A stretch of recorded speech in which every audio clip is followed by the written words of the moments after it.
The night is quiet, and the world outside seems to hold its breath. Imagine, if you will, a vast continent stretching beyond the familiar borders drawn on the maps we were taught to trust. Beneath the silence of forgotten steps and buried cities, there lingers a name whispered more than spoken, elusive as mist Tartaria. It is a name that feels like a secret, not a kingdom sung in schoolbooks, nor an empire etched proudly on the timelines of history. Instead, it slips between the cracks, appearing in old maps like a shadow, disappearing in later editions as if someone had brushed it away. A phantom civilization, some say erased, or perhaps hidden, its memory sealed by the turning of pages that refuse to tell the whole story. When you close your eyes, can you see it? Endless plains where the horizon blurs into sky, the faint echo of horse hooves thundering across an ocean of grass, smoke rising from cities whose towers gleamed in the morning sun, and markets filled with the murmur of languages we no longer understand. There is the scent of wood smoke and iron, the shimmer of domes catching firelight, the weight of silence left behind. But why does it not live in our memory? Why does this Tartaria exist only in fragments in maps yellowed with age, in half forgotten manuscripts, in symbols carved into stones where the wind still sings? Some call it the greatest cover up in human history, a deliberate removal of a civilization that stood too tall, shone too bright, and threaten the story we are told about ourselves? Is it only myth, conjured by dreamers who stare too long at maps with strange inscriptions? Or was it once real, a vast empire spanning continents, its architecture rivaling Rome, its knowledge reaching deeper than we imagine? The truth is not offered to us directly. Instead, it is scattered, like crumbs left for wanderers who dare to search in the shadows of history. There are whispers of buildings that seem too grand for their supposed age, with columns of stone that rise like frozen music. There are tales of free energy, of knowledge lost, of a people whose mastery of craft and power could reshape the world. And there are, too, the silences, the gaps where names, dates, and cities should be, but are not. Tonight, as we drift into this story, we will walk the hidden corridors of time. We will step into landscapes erased and listen to voices buried beneath centuries of dust. The empire of Tartaria may be gone, but its shadow stretches longer than the silence that tried to consume it. So close your eyes. Let the rhythm of this story carry you like a slow river under starlight, beyond the boundaries of known maps, beyond the silence of classrooms and bookshelves. Something waits. A forgotten empire, perhaps, or a mirror held up to the mysteries of our own history. The question is not whether Tartaria existed, but why its memory was allowed to vanish. And with that question in our hands, let us begin to wander toward the landscape where this name still echoes, faint and ghostly. In the margins of the world, the word Tartaria drifts into our consciousness like a cloud, and the moment we try to seize it, it scatters, leaving behind only shapes, outlines, and impressions. To understand its haunting presence, one must first travel in the mind's eye to the landscapes it is said to have ruled. These are not lands of neat boundaries and tidy kingdoms. They are the open steppes, where sky and earth meet in an endless embrace, where distance itself becomes a kind of ocean, and where the silence of history feels as vast as the horizon. Imagine the journey beginning in the heart of Central Asia. The air is crisp and dry, carrying the faint smell of sagebrush and dust. The ground beneath is hard packed earth, broken by tall grasses that sway like the breathing of the land itself. Here, the Mongolian steppe stretches out, a place so wide that time itself seems to dissolve into the expanse.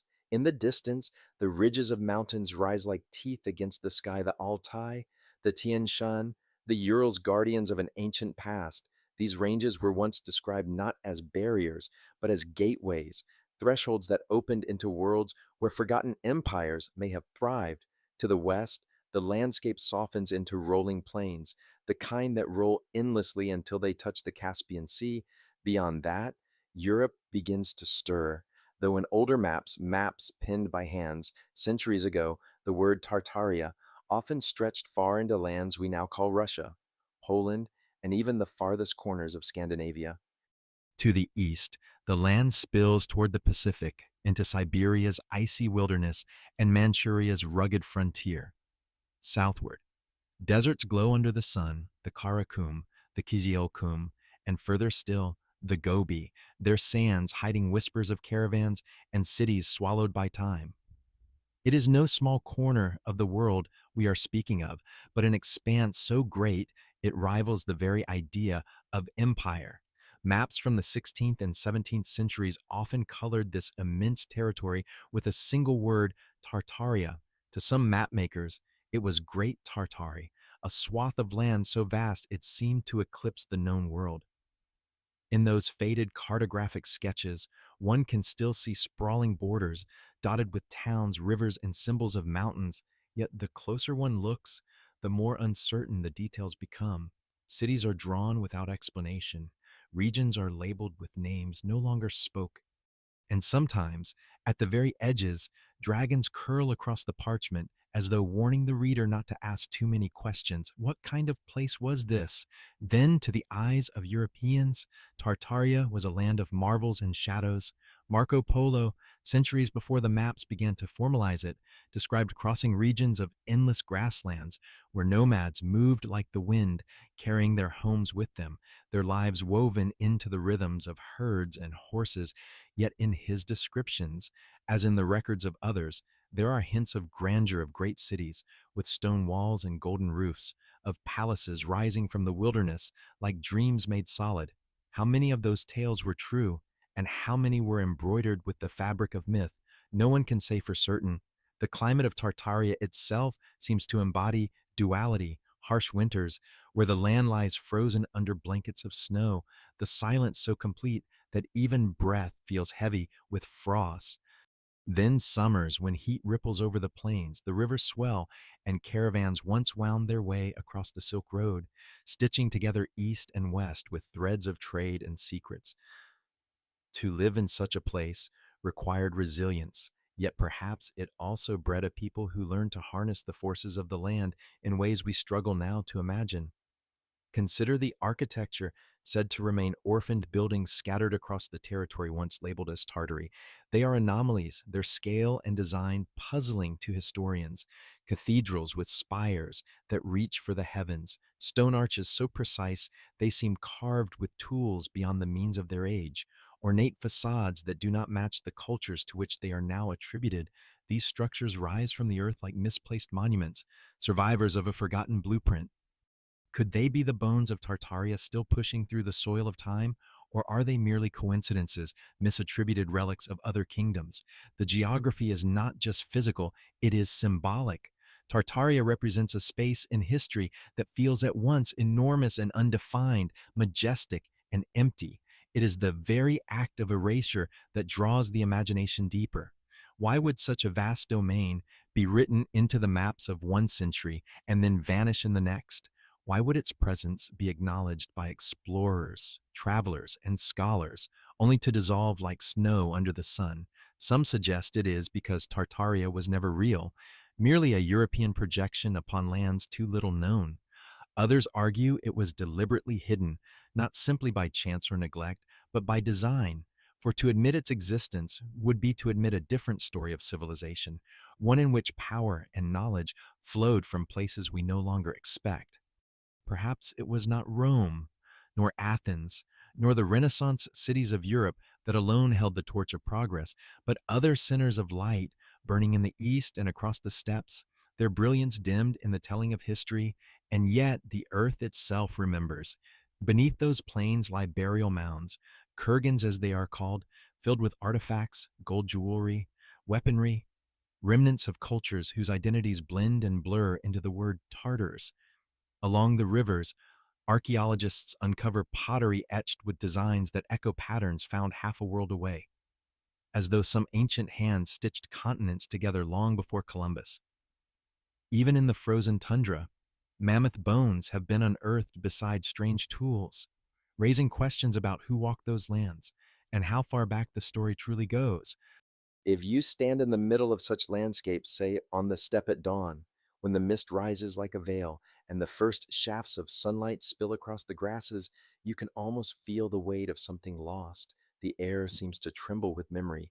The ground, though empty now, whispers of cities once bustling, of banners flapping in the wind, of caravans glittering with silks and spices, and in that moment it is easy to believe that the erasure of Tartaria is not a simple mistake of cartography, but a wound in the very flesh of history.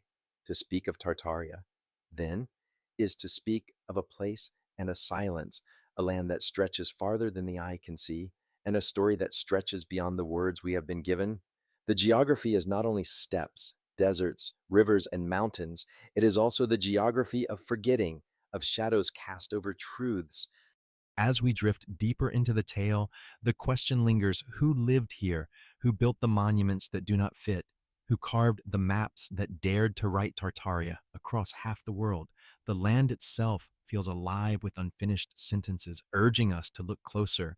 And so, to understand this mystery more fully, we must turn to the human side of the tale, to the figures and peoples who moved across this expanse, who may have formed the beating heart of the empire erased. Their names may be buried, but their echoes remain. Every great mystery, no matter how wide the land it spans, eventually narrows into the human face. To speak of Tartaria is not merely to speak of endless plains and forgotten maps, but to seek the pulse of the people who might have carried its name, those whose lives gave flesh to the vast shadow that history only half remembers. Yet even here, at the threshold of identity, the mists gather. Who were the Tartars? Who led them? And why do their depictions shift so strangely between chronicles, myths, and fragments of record? Close your eyes for a moment and picture a figure astride a horse at dawn. His cloak ripples in the wind. His bow rests across his saddle. His gaze pierces the horizon as if he sees not only the steppe before him, but centuries yet to come. This is the archetype, often painted in Western imagination, the Tartar warrior, fierce and nomadic, sweeping across the plains with a horde that seemed unstoppable. Chronicles written in Europe often trembled with these images, accounts of armies appearing like storms, devastating lands with speed and fire. Yet there is another story whispered beneath, quieter but stranger, that behind these warriors lay a civilization far older and more intricate than raiders' camps, a society whose rulers commanded not only men, but knowledge, architecture, and mysteries we no longer possess. The term Tartar itself muddies the waters. To medieval writers, it became a blanket name for vast groups: Mongols, Turks, nomads of Siberia, and peoples whose distinctions were lost under one label. The word carried both fear and fascination. To some, the Tartars were little more than barbarians at the gates, to be repelled or pitied. To others, they embodied an almost supernatural force, conquerors rising from nowhere, their speed and might suggesting more than human cunning. But could these Tartars have been the outward face of a hidden empire, the surface expression of what older maps dared to call Tartaria? There are stories of rulers whose names still echo faintly in our memory. Think of Timur, known in the West as Tamerlane, a figure of ruthless campaigns and magnificent courts whose empire stretched from Persia into Central Asia. Though his dynasty came centuries after the first whispers of Tartaria, his palaces in Samarkand, with their turquoise domes and geometric majesty, could be seen as a remnant of that grand design. His empire seemed both a continuation and a fragment of something larger, as if he were ruling in the shadow of an inheritance already fading. And then there is the specter of Genghis Khan and his descendants, names that dominate when we think of Central Asia's great conquerors. The Mongols carved an empire so vast it stretched across continents, and in some accounts, their realm overlaps with the cartographic Tartaria. Yet the Mongols were well documented, their legacy etched clearly into history books, Tartaria. On the other hand, flickers in and out of the record. Could it be that the two were entwined, that the memory of Tartaria was folded into the Mongol narrative, or deliberately obscured beneath it? Beyond these figures, the chronicles whisper of khans and princes whose thrones stood in cities now lost, cities with names like Karakorum, once the beating heart of Mongol power, where stone palaces rose above the dust and foreign emissaries marveled at halls filled with silk and silver. Yet even Karakorum itself, after its fall, became little more than a ghost, its stones scattered, its legacy absorbed into stories of other empires. How many such centers of Tartaria were there, bright flares of civilization across the steppe, extinguished and forgotten, their names erased as thoroughly as their stones were looted? It is not only leaders and warriors who haunt this mystery. There are also the artisans, the builders, the priests, the keepers of knowledge. In certain legends, Tartarian society is imagined as advanced beyond its time, wielding technologies that seem anachronistic when compared to the ruins left behind. Ornate structures with domes and towers, aqueducts carved with precision, star maps that suggest an understanding of the cosmos more profound than their supposed age. Even now, travelers stumble upon structures in Siberia, Russia, or Central Asia whose architecture seems to whisper of a sophistication out of place with the narratives we are told. Could these be the fingerprints of Tartaria's architects? Then there are the whispers of energy. In the strange corners of speculative history, Tartaria is sometimes imagined as a civilization that tapped into natural forces, magnetism, ether, currents of the earth itself, spires of old cathedrals, domes of long abandoned structures, iron ornaments, and geometric designs. All of these are reinterpreted as remnants of a forgotten science. The idea is tantalizing that Tartaria was not merely a political empire, but a civilization whose rulers presided over knowledge capable of shaping the world in ways we struggle now to comprehend. Whether or not this is true, the persistence of such theories reveals a longing, the human yearning to believe that once, in some hidden age, we reached higher than we dare to imagine, and so we find ourselves with two faces of Tartaria. On one side, the warriors of Chronicles, horsemen with fierce eyes, empires of dust and fire, a people moving with the wind; on the other, the hidden architects, rulers, and sages presiding over great cities, whose monuments outlived their names. Which was true? Perhaps both, perhaps neither. Perhaps the very essence of Tartaria lies in the duality of civilization that moved between earth and sky, between nomadic tents and towering domes, between war and wonder. European travelers of the 17th century sometimes returned with strange tales. Jesuit missionaries described regions where locals spoke of a once great realm, now scattered into tribes. Cartographers scribbled down notes of cities no longer visible, monuments half buried. Traders spoke of strange coins and artifacts encountered in the bazaars of Central Asia, objects that bore symbols not easily matched with any known empire. Yet when these accounts reached the West, they were filtered, diminished, sometimes discarded. The story of Tartaria became a shadow in the margins, a tale too large, perhaps, to be reconciled with the growing narrative of European progress and domination. The central character of Tartaria, then, was not a single man nor a single dynasty. It is a presence, a chorus of voices, a civilization seen dimly through a veil, the rulers whose names we half remember, the artisans whose designs still puzzle us, the warriors who became legends in foreign chronicles. All are fragments of a larger whole.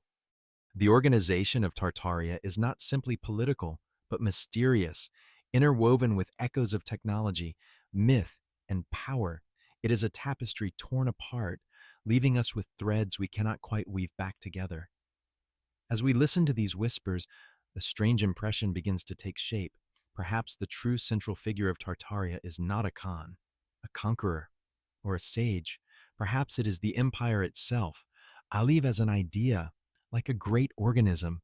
It breathed across the steppes, its heart beating in many centers, its lifeblood flowing along trade routes, its memories scattered in maps, ruins, and legends. And perhaps it still breathes not as a political power, but as a mystery that retiene to die. The people of Tartaria, whether warriors, builders, or rulers, seem to hover between myth and history, too large to fit neatly into either.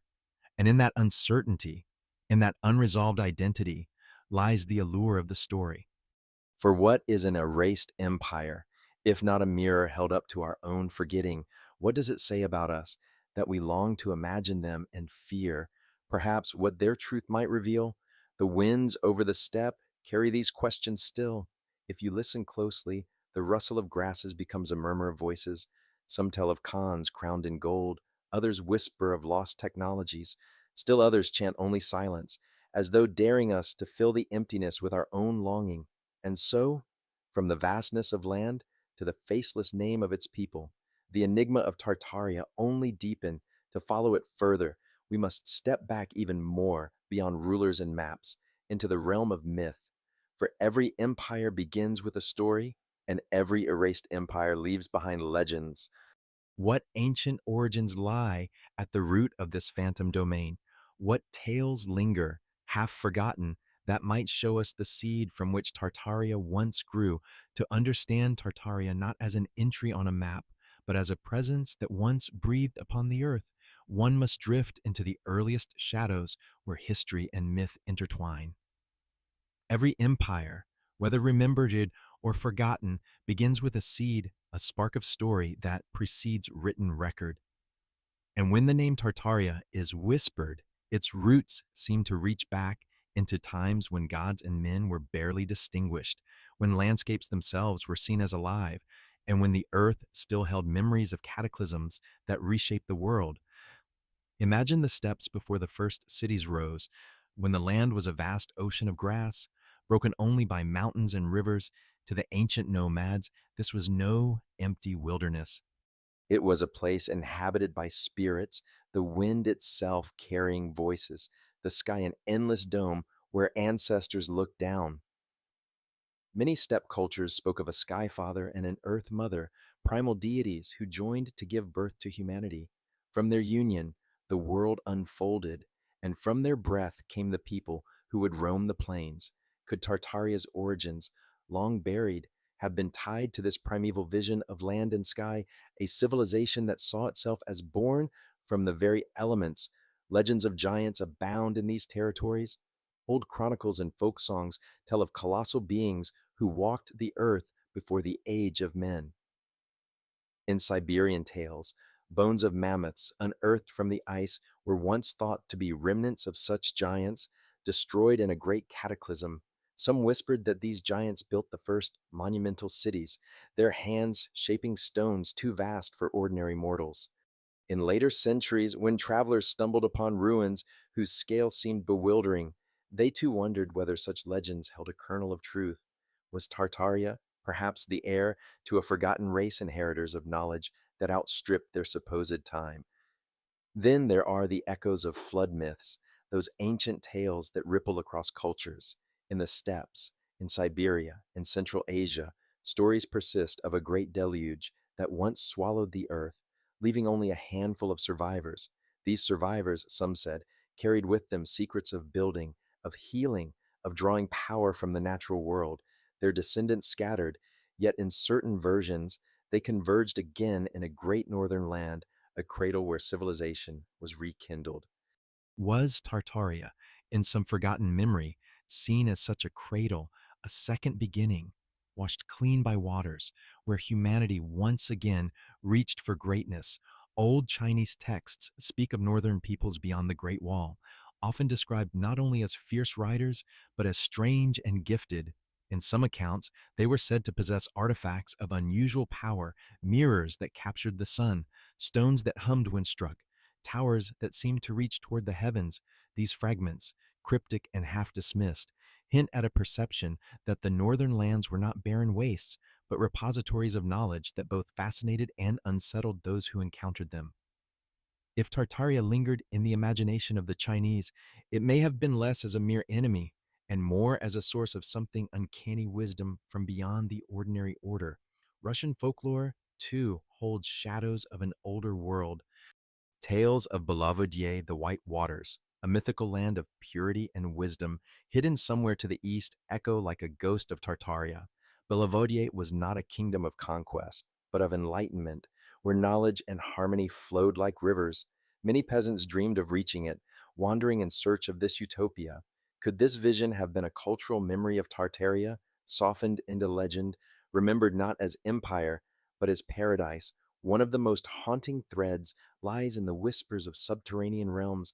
Across Eurasia, from Siberian shamans to Tibetan lamas, legends speak of hidden cities beneath the earth, Shambhala, Agartha, domains where advanced beings dwell.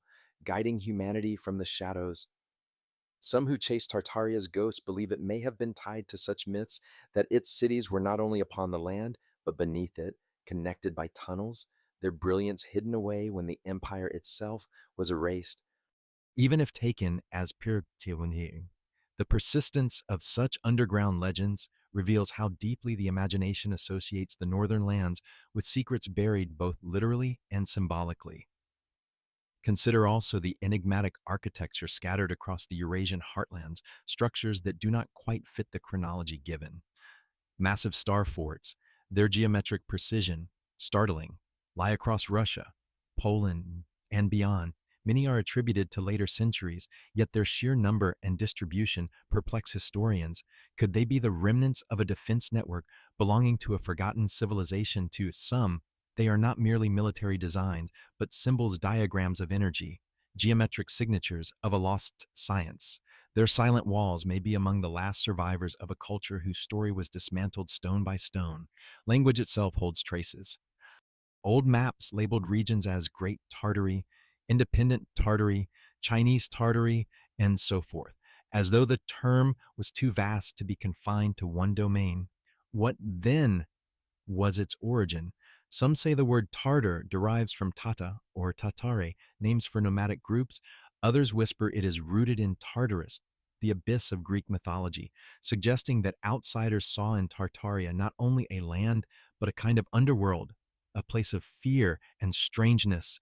If so, then Tartaria has always carried duality, paradise or abyss, cradle or chasm. The myths that swirl around Tartaria all share one quality: they resist finality. Giants, floods, hidden realms, lost technologies, each is like a fragment of a dream, shimmering with possibility, but fading when we grasp too tightly. And yet, when taken together, they create a pattern. That pattern suggests that the lands called Tartaria were never seen as ordinary.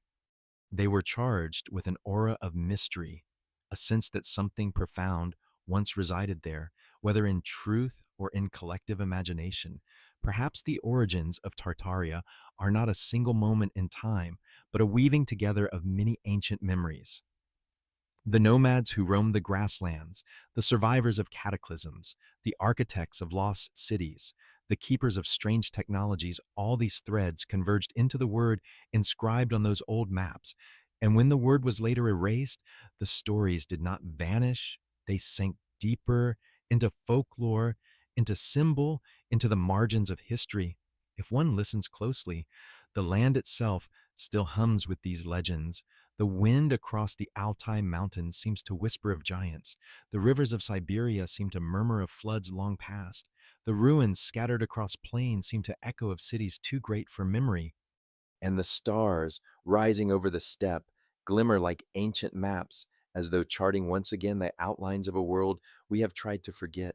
Tartaria's origins, then, are not only historical, but mythical. They are not just about dates or rulers, but about humanity's oldest longings to survive disaster, to inherit secret wisdom, to believe that somewhere, sometime, a civilization greater than our own once stood.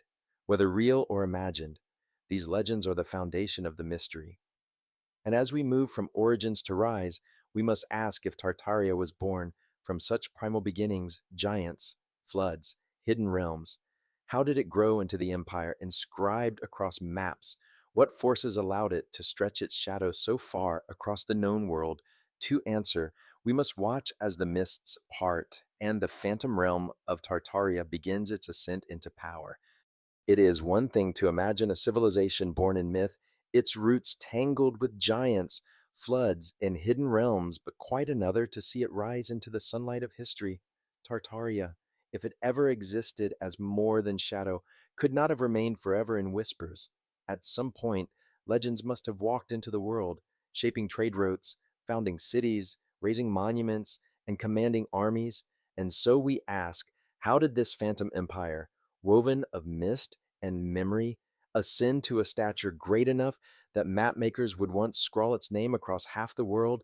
Let us begin again on the steppes, for that is where movement always begins. The steppe is both emptiness and abundance, a vast sea of grass, where resources are hidden rather than obvious. To outsiders, it seemed barren, but to those who knew it, the land offered everything: food from herds, shelter from the earth, and above all, mobility. The horse was the great secret of the steppe, not merely an animal, but a companion, a partner in survival. With the horse, distance was conquered, and with distance, horizons were expanded. The first stirrings of Tartaria's rise may well have been born in the thunder of hooves, in tribes who mastered speed and coordination, learning to move like the wind itself. But if Tartaria were only a confederation of riders, its shadow might have remained no larger than that of other nomadic realms. What gave it breadth, what etched its name into maps, was something more: a unifying vision.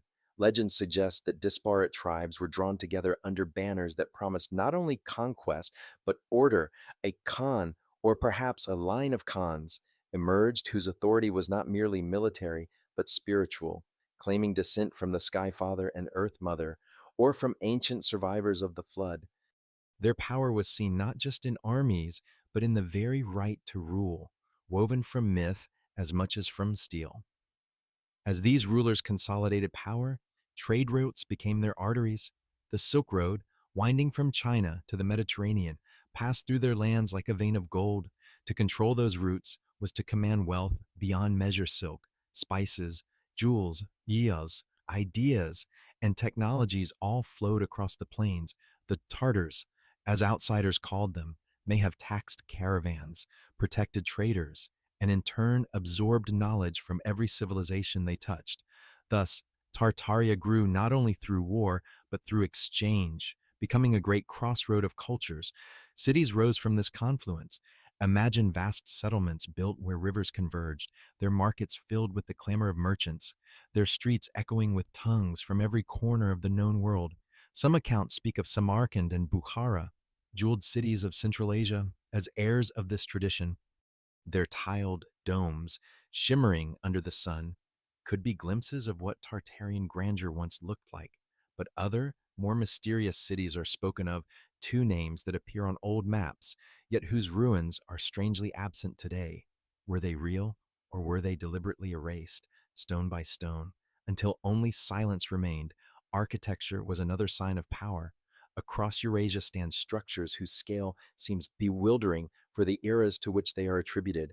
Massive star forts with geometries so precise they appear like celestial diagrams imprinted upon the earth. Cathedrals and palaces whose domes and spires echo across continents, so similar in design that one wonders whether they were all branches of the same tree.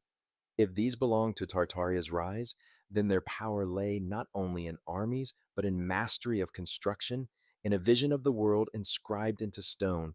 There are also whispers of technology.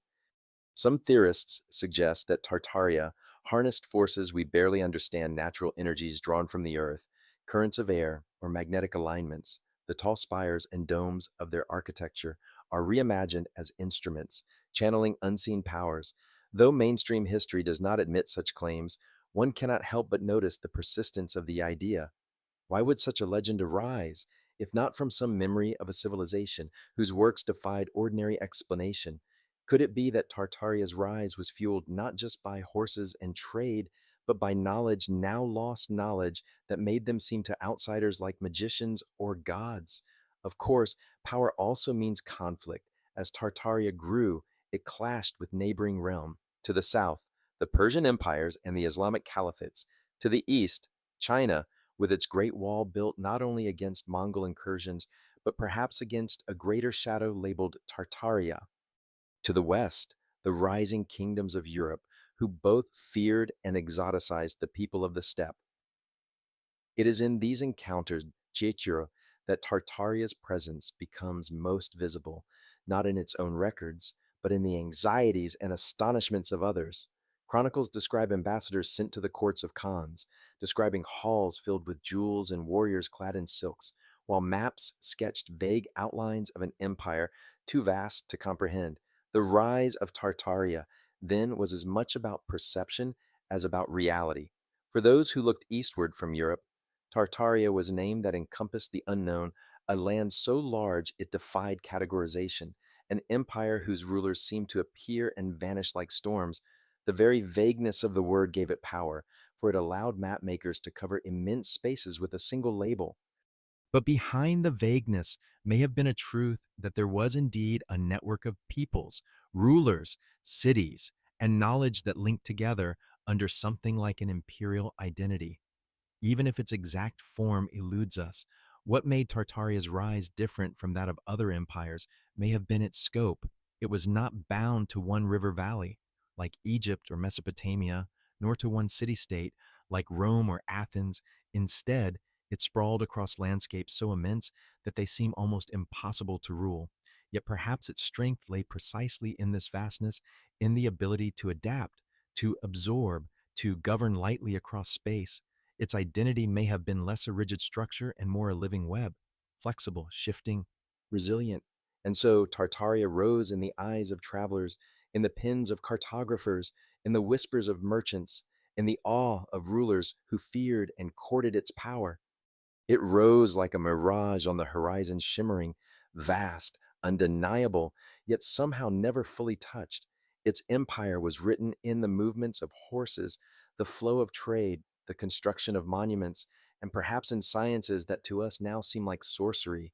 If we stand upon the step and let our mind drift back, we can almost see it, a caravan stretching for miles, laden with silks and spices, a city of domes gleaming in the sunrise, a Khan in a jeweled hall, his word carried by messengers across half the world. We hear the thunder of hooves, the ringing of bells from towers, the hum of marketplaces filled with languages now forgotten. It is the sound of a civilization in full ascent, rising from myth into the fabric of the known world. And yet, the story of Tartaria does not end with its rise. For every empire that climbs into the heavens must at some point reach its zenith, its golden age, when power glows brightest and shadows deepen. What was life like in Tartaria when it stood at the height of its glory? What wonders did its people create? What mysteries did they guard? And what traces of their brilliance still haunt the ruins of our world today? Let us step then into the brilliance of its golden age, an empire at its fullest bloom, when whispers of power became visible splendors, and the phantom realm of Tartaria seemed, for a time, all too real. The rise of Tartaria, whether through myth or might, brought the empire into view. But it is in the moment of its flowering, its so-called golden age, that the mystery becomes luminous. For an empire is most visible not in its struggles to survive, but in its confidence to create, in the cities it raises, the knowledge it guards, the splendor it allows itself to display. If Tartaria ever lived in the world, then this was the time when its breath became visible, when the phantom shimmered into near solidity. Picture it now, as if you were drifting across the steppes at dawn. The mist lifts slowly, and where once the grasslands seemed endless and empty, forms begin to appear. Towers rise in the distance, their spires catching the first light like lighthouses upon a sea of grass. The sound of bells rings faintly across the morning, mingling with the lowing of cattle and the steady rhythm of horses' hooves. As you draw nearer, a city takes shape, vast walls, gates adorned with intricate carvings, domes that gleam with copper and gold. This is no mere nomadic encampment, no scattering of tents. This is a metropolis pulsing with life, born from a culture that has learned to harness both the mobility of the steppes and the permanence of stone. Inside the city, the streets are alive. Marketplaces spill with color bolts of silk dyed in deep indigo and crimson, piles of spices whose fragrance fills the air, cinnamon, cardamom, saffron. Merchants from every corner of the world converge here, their languages overlapping in a music of trade. A Persian seller arranges polished turquoise beside a Chinese trader displaying scrolls of delicate calligraphy. A Venetian envoy marvels at the engineering of aqueducts that bring water across miles of arid land. Knowledge and goods flow together here. A river of human endeavor converging in Tartaria's heart. The architecture itself seems to speak. The buildings are not crude or makeshift, but dazzling in their harmony of form. Towers rise with geometric precision, their star-shaped bases resembling constellations inscribed upon the earth. Domes swell upward like captured skies. tiled in patterns that seem almost mathematical in their perfection. Arches span wide avenues, inscribed with symbols that suggest not only decoration, but meaning, perhaps remnants of a sacred science, half forgotten by us. At night, lanterns glow in every window, and the entire city seems to breathe with a light that feels both human and otherworldly. Travelers who might have wandered into such a city would not easily forget it. Some would describe it in their letters home, but their words would seem unbelievable tales of vast libraries where scrolls and codices were collected from across the known world, of astronomical observatories where scholars charted the heavens with uncanny accuracy, of music so layered it seemed to mirror the stars themselves. Even now, faint references linger in the margins of chronicles, accounts of northern courts where rulers presided with splendor equal to the emperors of Rome or the caliphs of Baghdad. But these references remain tantalizingly sparse, as if a great erasure swept away the evidence, leaving only echoes. The golden age of Tartaria, in some tellings, was not only material, but energetic. Whispered theories suggest the civilization had mastered forces we no longer understand. Look closely at the architecture left scattered across Eurasia, the high domes topped with spires, the repeating geometric motifs, the strange resemblance between structures built thousands of miles apart. Could these have been more than stylistic choices? Some propose they were instruments designed to draw upon natural energies, to light cities, to heat homes, perhaps even to heal the body. It is an alluring thought that while other empires struggled with fire and toil, Tartaria bathed in a harmony of unseen power. Yet beyond the speculation lies the undeniable sense of grandeur. To stand in the imagined capital of Tartaria would have been to witness the confidence of a people who believed themselves at the center of the world. Processions of nobles clad in embroidered robes would pass through the streets, their banners snapping in the wind. Musicians played instruments of wood, string, and brass, their melodies filling the air with patterns that seemed as old as the stars. Scholars debated in courtyards. Monks chanted in temples whose very stones seemed to vibrate with sound. Life here was not merely survival, but expression, a civilization exhaling beauty with every breath. And what of governance? The invisible structure beneath the splendor, some imagine a Khan presiding from a gilded throne, his word carried across the empire by swift riders. Others speak of councils, assemblies of elders and sages who guided policy with wisdom as well as power. However, it was arranged, there must have been a coherence, a thread binding together the immense diversity of lands under the name Tartaria. Perhaps it was loyalty to a mythic origin, the belief that they were descendants of divine ancestors. Perhaps it was the practical magnet of wealth, the stability of trade routes, the promise of prosperity under their banner. Whatever the glue, it held at least for a time strong enough that the name appeared confidently upon maps sprawled across the continent like a signature. The Golden Age was also a time of encounter. Envoys from Europe, China, Persia, and India would have crossed into Tartarian domains carrying gifts and treaties. To some, these encounters were terrifying. How could a realm so vast remain so little understood to others? They were exhilarating. Here was proof that the world was larger, richer, stranger than they had been taught. The travelers' words, though filtered by prejudice and disbelief, still carry a faint shimmer of awe.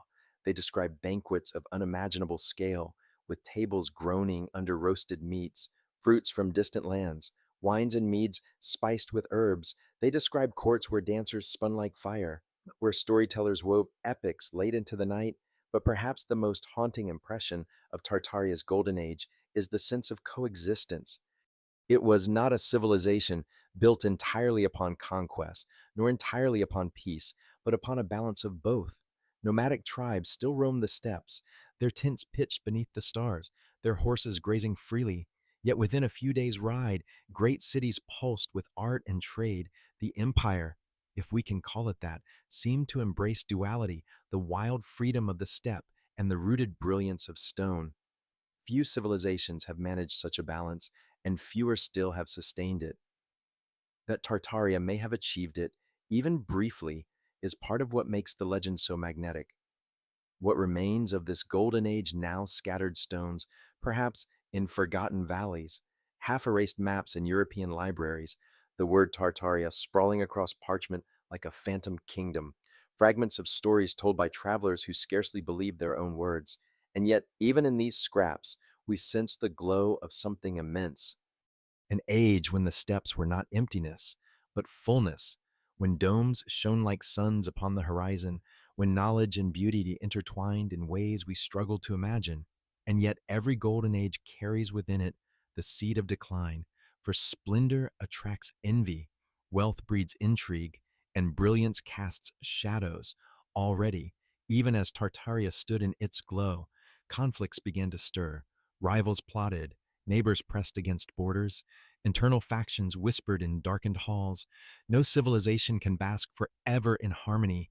The wheel of time turns, and even the brightest dawn must lean toward dusk. As we leave the imagined glow of Tartaria's golden age, we must step into these shadows. What conflicts gnawed at its heart? What intrigues wound through its palaces and camps? What forces gathered beyond its borders, waiting to test the strength of this empire of both stone and steppe? The next part of the journey leads us into turbulence, into conflicts and intrigues, where the first cracks begin to appear in the luminous facade, and the whispers of downfall grow louder beneath the music of glory. The golden age of Tartaria glimmers to us in the imagination like a lantern in mist, radiant, unearthly, impossible to hold for long. And as with every lantern, its light also casts shadows, for no civilization, no matter how vast or luminous, is immune to the whisper of conflict within those gilded halls, amid the bustling markets and resonant bells. Tension gathered like storm clouds on a far horizon. The cracks that would one day widen into collapse first appeared here, faint but fateful, in the intrigues that simmered both inside and beyond Tartaria's borders. We must remember that Tartaria was not a compact kingdom, nestled safely within rivers or mountains. It was vast, stretched across continents, its people diverse, its rulers presiding over tribes, cities, and cultures too varied to unite easily, a realm so sprawling as strong in breadth, but fragile at the core. It thrives on balance, on the delicate thread of loyalty and shared myth, and such threads can fray. Inside the empire, rival factions contended for influence. Some were heirs of the steppe tradition, nomadic clans who valued freedom above walls, who looked upon the growing cities with suspicion. To them, the domes and star forts were chains, binding the spirit of a people born to ride beneath the schemshe. Others, drawn to wealth and stability, favored the permanence of settlement. They saw in the cities a promise of longevity, a place where knowledge could flourish and art could endure. Between these two visions, the roaming and the rooted tension grew, subtle at first, but deepening with each generation. Whispers of betrayal circulated. A Khan whose word once bound the plains began to be questioned. Noble families plotted in secret, alliances shifting like sand. There are faint echoes in later chronicles of civil disputes, uprisings of tribes, rival princes clashing in battle, entire regions slipping into rebellion. If Tartaria's power lay in unity, then the seeds of division had been sown in its very diversity. Beyond internal strife, external rivals circled. To the south, the Persian and later Ottoman empires expanded, watching with wary eyes the wealth that flowed along Tartaria's trade routes. To the east, China looked northward with unease, fortifying walls and dispatching emissaries to monitor the enigmatic power beyond their borders. Even in Europe, kingdoms as far away as France and England took note of Tartary in reports and maps, sometimes with fear, sometimes with fascination, but always with the suspicion that such a vast domain posed a threat to the balance of power. Conflict came not only in the form of armies, but in subtler ways. Trade, the very artery of Tartaria's strength, became a battlefield. Rivals sought to divert caravans, to cut routes, to forge alliances that bypassed Tartarian markets. Merchants whispered of tariffs that grew too heavy, of bandits who somehow slipped past supposedly loyal patrols, of foreign traders granted secret favors by certain nobles. These are the quiet wars of intrigue, less visible than the clash of swords, but often more destructive in the long run. Religious tensions, key tensions too, may have played their part. The vastness of Tartaria meant that many faiths coexisted within its boundaries: animist traditions of the steppe, shamanic practices tied to the earth and sky, Islam spreading from the south, Christianity from the west, and Buddhism drifting in from the east. For a time, these faiths may have coexisted in a fragile harmony, each tolerated within the empire's wide embrace, but harmony is not the same as unity. Over time, zeal and factionalism brewed. A Khan favoring one creed over another could tip the balance, stoking resentment, rebellion, and intrigue. In the palaces, where marble floors echoed with footsteps and walls glittered with tapestries, another kind of danger stirred ambition. Counselors vied for favor, generals weighed loyalty against opportunity. Emissaries whispered secrets from foreign courts. Poison was as dangerous as sword, rumor as powerful as arrow. In later legends, Tartarian courts are described as places of splendor tinged with menace, where feasts could turn to funerals overnight, where the gleam of a goblet might conceal betrayal. Whether these tales are facta or fiction, they reveal the enduring sense that Tartaria, for all its brilliance, was haunted by suspicion. And yet, perhaps the most insidious intrigue of all was not within Tartaria itself, but in the way it was perceived beyond. Foreign chroniclers, encountering this empire, recorded not only what they saw, but what they feared. And fear is a powerful editor of history. To some, Tartaria became less a real place than a symbol of menace, a vast unknown, a convenient other against which Europe and China defined themselves. In painting Tartaria as barbaric, chaotic, or uncanny, they planted the seeds of erasure. For what easier way to diminish a rival than to write it into monstrosity, then into oblivion? The conflicts of Tartaria then were not a single war or a single betrayal, but a web of pressures, internal division, external rivalry, religious friction, and narrative distortion. These pressures wove together, weakening the fabric of unity, gnawing at the edges of splendor. And though the empire may have endured these strains for centuries, every tension leaves its scar. One can imagine the scene: a great council hall where nobles gather in heated debate, their words echoing off marble. Outside, the city still bustles, merchants still trade, scholars still write, but beneath the surface, cracks widen. Right ears bring news of skirmishes on distant borders, of caravans attacked, of tribes refusing tribute. Priests argue in temples, each claiming the truth. Foreign envoys smile politely in courts, even as their kings and emperors prepare strategies for encroachment. The air itself grows taut, as if history holds its breath before a coming storm. And yet the fall did not come all at once.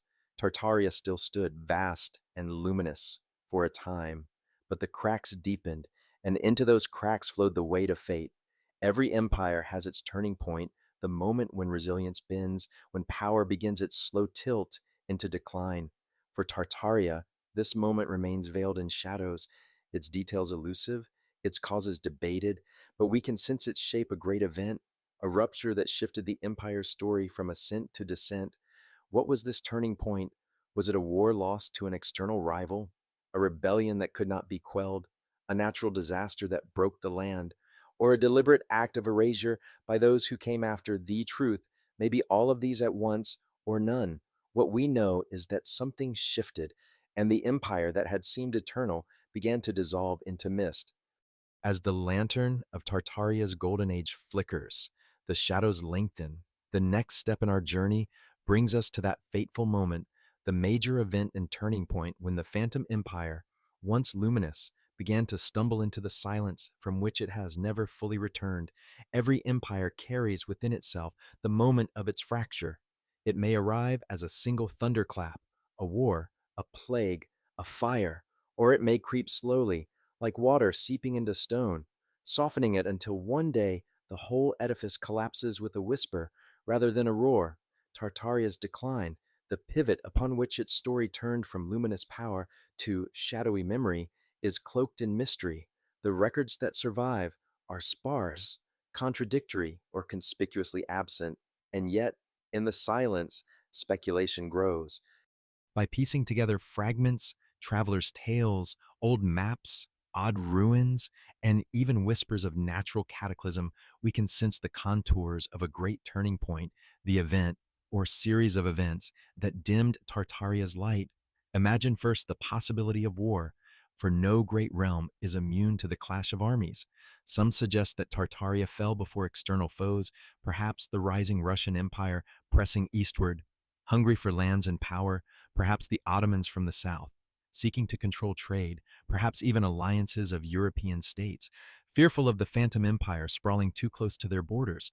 To conquer such a vast domain outright seems unlikely, yet conquest need not be sudden. Border wars, sieges, campaigns stretching over decades, these could gnaw away at Tartaria's strength, bleeding it slowly until the proud empire became fragmented, vulnerable, exposed. Others propose rebellion from within. Remember the tensions between nomadic clans and urban centers, between different faiths, between nobles jealous of one another's power. Perhaps one rebellion sparked another, until regions once loyal declared independence, until the empire became less an organism and more a scattering of limbs. In such a vision, Tartaria did not collapse in a single blow, but unraveled, its once glorious name stretched too thin, its unity broken beyond repair. But there are darker, stranger whispers of cataclysm, of disaster not wrought by men, but by the earth or heavens themselves. Folklore across Eurasia speaks of great floods, of fires from the sky, of winters so deep they froze entire armies. Some believers in Tartaria's hidden history claim that a worldwide cataclysm, perhaps in the 18th or 19th century, erased entire cities, leveling structures with a force beyond ordinary warfare. They point to the mud flood theories, accounts of buildings half buried, their lower levels sunk inexplicably beneath soil and silt, as though the earth itself rose up to swallow them. Could Tartaria's turning point have been not only political, but geological, a catastrophe that reshaped landscapes? Burying an empire beneath mud and silence, the mud flood legend is both eerie and alluring. In many old cities across Russia, Europe, and Asia, buildings stand whose windows seem sunk below ground level, whose doors open into earth, whose lower floors are inexplicably buried. Conventional history attributes this to centuries of construction, changes in ground level, or neglect. Yet in the speculative imagination, it is taken as evidence of a sudden deluge of mud, a wave of earth sweeping across continents, drowning Tartaria's cities in silence. If this were true, then the turning point was not a slow decline, but a single nightmarish event, a catastrophe that erased memory as thoroughly as it buried stone. Then there is the possibility of erasure not by nature, but by human design, the rewriting of history itself. Some argue that Tartaria was deliberately removed from the chronicles, its records destroyed, its monuments reattributed, its very name transformed from empire to phantom. For in the 18th and 19th centuries, the great European powers and the Russian Empire expanded aggressively into the lands once labeled Tartary. How convenient it would have been to erase any memory of an older civilization that rivaled or surpassed their own, to fold its monuments into new narratives, to rename its cities, to scatter its people under other labels. In this vision, Tartaria's turning point was not only its fall, but the moment its conquerors rewrote the past, ensuring the empire would live only in shadows. The maps themselves tell a quiet story. In the 16th and 17th centuries, the word Tartaria sprawled boldly across vast regions, sometimes stretching from the Caspian Sea to the Pacific Ocean, but by the 19th century, the name had shrunk, then disappeared altogether. It is as if a curtain was drawn, hiding what had once been confidently inscribed. Why the sudden vanishing? Was it merely that better knowledge refined geography? Or was it part of a deliberate forgetting? The cartographer's hand, guided by more than accuracy, imagine then a scene at this turning point, a city once thriving, lies silent, its towers once gleaming are cracked, streets that echoed with merchants' cries are hushed, their stones buried beneath layers of silt. The marketplace where caravans once converged is now an empty plain, grasses swaying where silks and spices once dazzled. In another place, a palace burns flames leaping into the night, smoke blotting out stars. Vision. In yet another, scribes carefully remove names from manuscripts, redrawing maps with different borders. ensuring that when the future looks back, it will find nothing. The turning point of Tartaria, whether by war, rebellion, cataclysm, or deliberate erasure, was not merely the decline of a political entity, it was the silencing of a memory. For what we feel most powerfully about Tartaria today is not only that it may have been lost, but that its loss was hidden, as though someone wished us not to ask, not to remember. Perhaps that is the true heart of the turning point, not the event itself, but the veil drawn over it. Other empires fall, and we still recount their stories: Rome, Babylon, the Maya, but Tartaria's fall is told only in fragments, in whispers, in questions. Its turning point was not just a fall into ruin, but a descent into silence. And yet, silence is never complete. In the cracks of history, clues remain. A buried floor here, a strange map there, a legend of a flood, a ruin too advanced for its time. These are the strange clues, the breadcrumbs left behind, inviting us to follow deeper into the labyrinth of the past. So let us turn now from the broad sweep of decline to the intimate details, the strange clues that survived the fall. They are faint, puzzling, sometimes contradictory, but together they form a pattern, a haunting fingerprint of the empire that might have been Tartaria. When the story of an empire ends, it usually leaves a trail: broken columns in the desert, toppled statues along the jungle floor, inscriptions carved in stone that outlast the hands that wrote them. Yet Tartaria, if it lived, left behind something different, not a tidy trail, but a scatter of fragments, clues too strange to ignore, too incomplete to explain, and too persistent to disappear. They are like crumbs left behind in the dark, daring us to follow, even as the path twists into mystery. Let us begin with the maps, for maps are the mirrors of memory. In libraries across Europe lie atlases from the 16th and 17th centuries where the word Tartaria sprawls boldly: Great Tartary, Independent Tartary, Chinese Tartary, names etched confidently across vast regions stretching from the Caspian Sea to the Pacific Ocean. On some maps, Tartaria appears as a single immense block, dwarfing other kingdoms in size. Yet by the 19th century, the name had withered, then vanished. Russia, Siberia, Mongolia, Turkestan, the same lands, but renamed, reframed, redefined. What happened? Did an empire truly dissolve so quietly, or was it erased, its existence folded into new labels?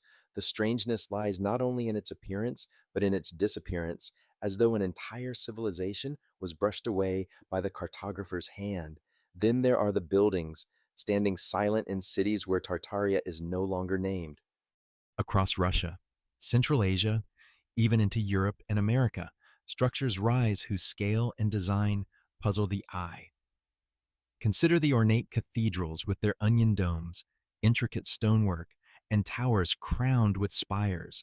Many are attributed to later centuries, but their style is eerily consistent across vast distances. How did such uniformity arise in lands separated by thousands of miles? Some whisper they are remnants of a single architectural tradition, a Tartarian signature scattered across continents. More mysterious still are the star forts, massive fortifications shaped not as simple walls, but as perfect geometric stars, their points radiating outward like celestial diagrams etched into the earth. They appear in Italy, in Poland, in Russia, in North America. Conventional history explains them as early modern military designs. But why such proliferation, such precision, such similarity across cultures supposedly unconnected? To those who see Tartaria's shadow, the star forts are not merely defensive structures, but remnants of a lost science, perhaps designed to channel energy, to balance unseen forces, to harness the very currents of the earth. Their strangeness lies in their beauty geometry, so exact, so universal. It seems to whisper of a knowledge deeper than simple warfare. And then there is the mud. In city after city, older buildings appear sunken, their lower floors buried below ground. Walk along the streets of St. Petersburg, Moscow, Kazan, and you will find windows at street level that open not to rooms, but to earth. Doors that once stood tall are now half swallowed, their thresholds lost beneath soil. Historians attribute this to changes in ground level, to centuries of construction and neglect. But the pattern is global. In Paris, in Rome, in Istanbul, in San Francisco, buildings show the same buried strangeness. To believers in the Tartarian mystery, this is no accident. They speak of the mud flood, a cataclysm that swept across the world, burying the empire in an avalanche of earth. The evidence, they say, is beneath our feet, buildings half swallowed, remnants of a civilization drowned in soil and silence. Artifacts also whisper of anomalies, coins stamped with symbols not easily matched to known empires, old engravings depicting cities of grandeur where no such cities are supposed to have existed, descriptions by travelers of palaces and machines that seem out of step with the age. A Jesuit report from China in the 17th century mentions northern cities with walls of stone greater than Rome's, though no such cities are marked on maps today. A French explorer in Siberia described ruins that seemed the work of giants, but his notes were later dismissed as exaggeration. These scattered accounts, half believed, half forgotten, are threads of strangeness too many to dismiss, too faint to confirm. Even the word Tartar carries a strange weight. Some scholars trace it to Tata, a name for nomadic tribes. Others note its resemblance to Tartarus, the abyss of Greek mythology. Was the name itself a misunderstanding, outsiders projecting fear and myth onto peoples they did not know, or was it a deliberate echo, tying the empire to something otherworldly, subterranean, forbidden? The etymology itself is a clue, slippery and strange, refusing to settle into certainty. Legends, too, linger in the lands once labeled Tartaria. Siberian folklore speaks of ancient kings whose palaces shone like the sun, now swallowed by forests and rivers. Russian peasants once whispered of Belovodye, a hidden land of wisdom and peace. Far to the east, a utopia remembered only in dreams. In Mongolia, shamans tell of spirits who dwell in ruins, guardians of knowledge long lost. And in Tibet, the myth of Shambhala, a hidden kingdom of enlightenment, resonates like a faint echo of Tartaria. Are these mere coincidences or cultural memories of something that once was? Now wrapped in myth, the strangest clues are not always physical, but narrative. Why is Tartaria mentioned so frequently in older sources, then erased?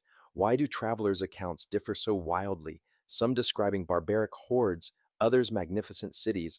Why do architectural anomalies cluster in regions once labeled Tartary? Why do flood myths, giant legends, and hidden kingdoms all converge in the same geographic heart? The strangeness is not in any single clue, but in their pattern, a pattern that suggests a story we are not told. Imagine standing in an old European library, the air heavy with the scent of dust and leather. You open an atlas from the 17th century Great Tartary, sprawled in bold letters. Then you turn to an atlas from the 19th, the same land, but divided into Russia, Siberia, Mongolia, no mention of Tartary at all. Between the two maps lies a silence, a deliberate absence, as if someone had erased a word not only from parchment but from memory. That silence is the strangest clue of all. And so, Tartaria survives in fragments, in the half buried windows of old buildings, in the geometry of forts shaped like stars, in coins with puzzling marks, in maps that whisper of a land too vast to forget, too strange to accept, in legends of floods and hidden kingdom. These clues do not form a clear picture, but together they create an impression, an outline of something immense, obscured, but not entirely lost. If we lean close, if we listen with the heart as much as the mind, these clues seem less like accidents and more like echoes of a civilization that was, or might have been, or was deliberately hidden. They are the faint footprints of a giant walking just beyond our sight, the shimmer of a presence half buried in time. And as we gather these strange fragments, one question grows louder. What became of Tartaria? If it rose and if it fell, then how did it vanish so completely? What was its end? Not just its turning point, but its disappearance into the silence of history. Let us step now into that silence, into the mysterious fall or disappearance of Tartaria, the moment when the empire, whether by war, flood, or erasure, slipped away into the margins, leaving us only these strange clues to follow. The story of Tartaria has, until now, shimmered like a mirage on the horizon. We have traced its whispered origins, its rise upon the steppes, its brilliance in a golden age, the intrigues that gnawed at its heart, and the strange clues that refuse to be ignored. But no mirage lingers forever. At some point, the vision fades. Tartaria, so boldly written on maps, so vividly described by travelers, so feared and admired by its neighbors, vanished, not in the slow fading of centuries that marks the decline of Rome, nor in the sudden collapse of a single capital. As with Babylon, Tartaria vanished almost completely, as though swallowed by silence. How could a realm so vast, so luminous in imagination, simply fall into the abyss of forgetfulness? The question is a wound in the body of history. And as with any wound, theories gather like flies around it. Let us first imagine the fall as war. History offers countless examples. Empires brought low by foreign invasion, their palaces sacked, their libraries burned, their rulers slain or enslaved. Could Tartaria have suffered the same fate? The expanding Russian Empire of the 17th through 19th centuries consumed much of the territory once labeled Tartary. The great machine of Moscow and later St. Petersburg pushed eastward relentlessly, planting forts, railroads, and new cities across the steppe and Siberia. As the Russians advanced, the name Tartary began to shrink on maps.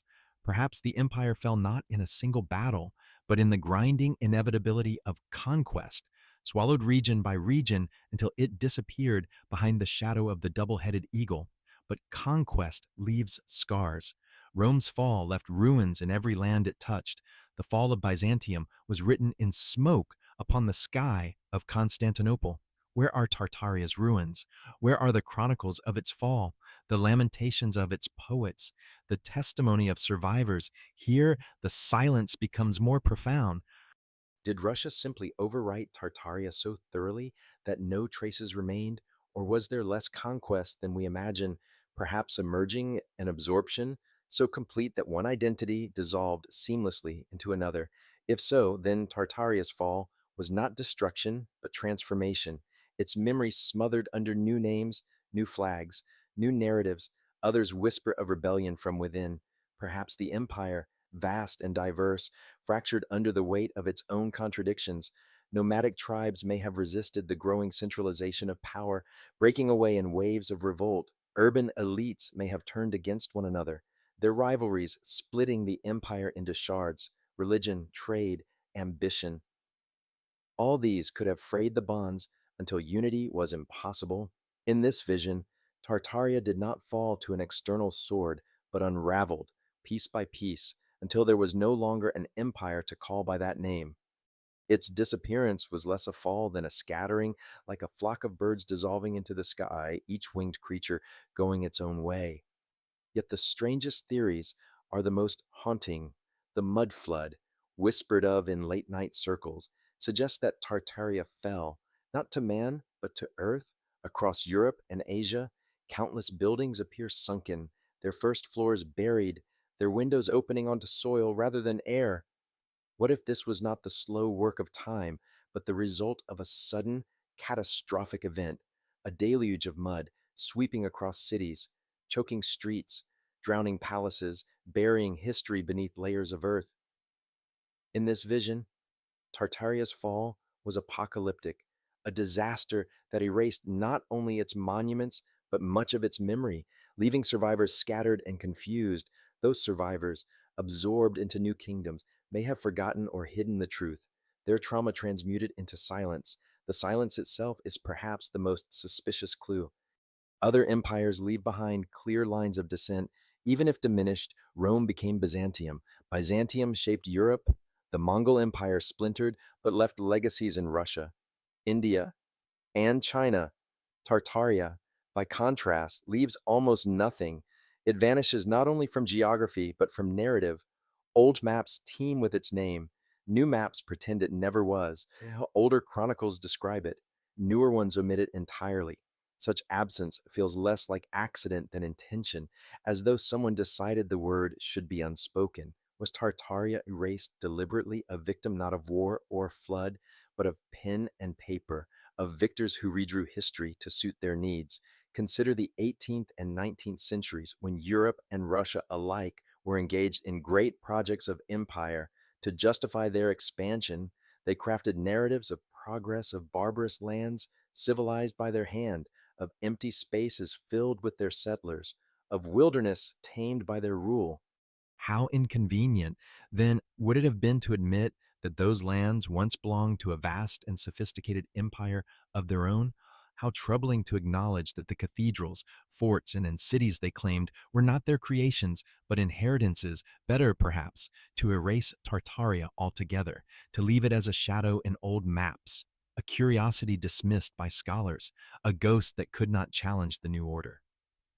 Imagine the process: libraries quietly discarding manuscripts that mention Tartaria, maps redrawn with new labels, histories rewritten to speak only of Russia, China, Mongolia, Persia, the monuments themselves rebranded, attributed to the newer empires, their origins forgotten or denied.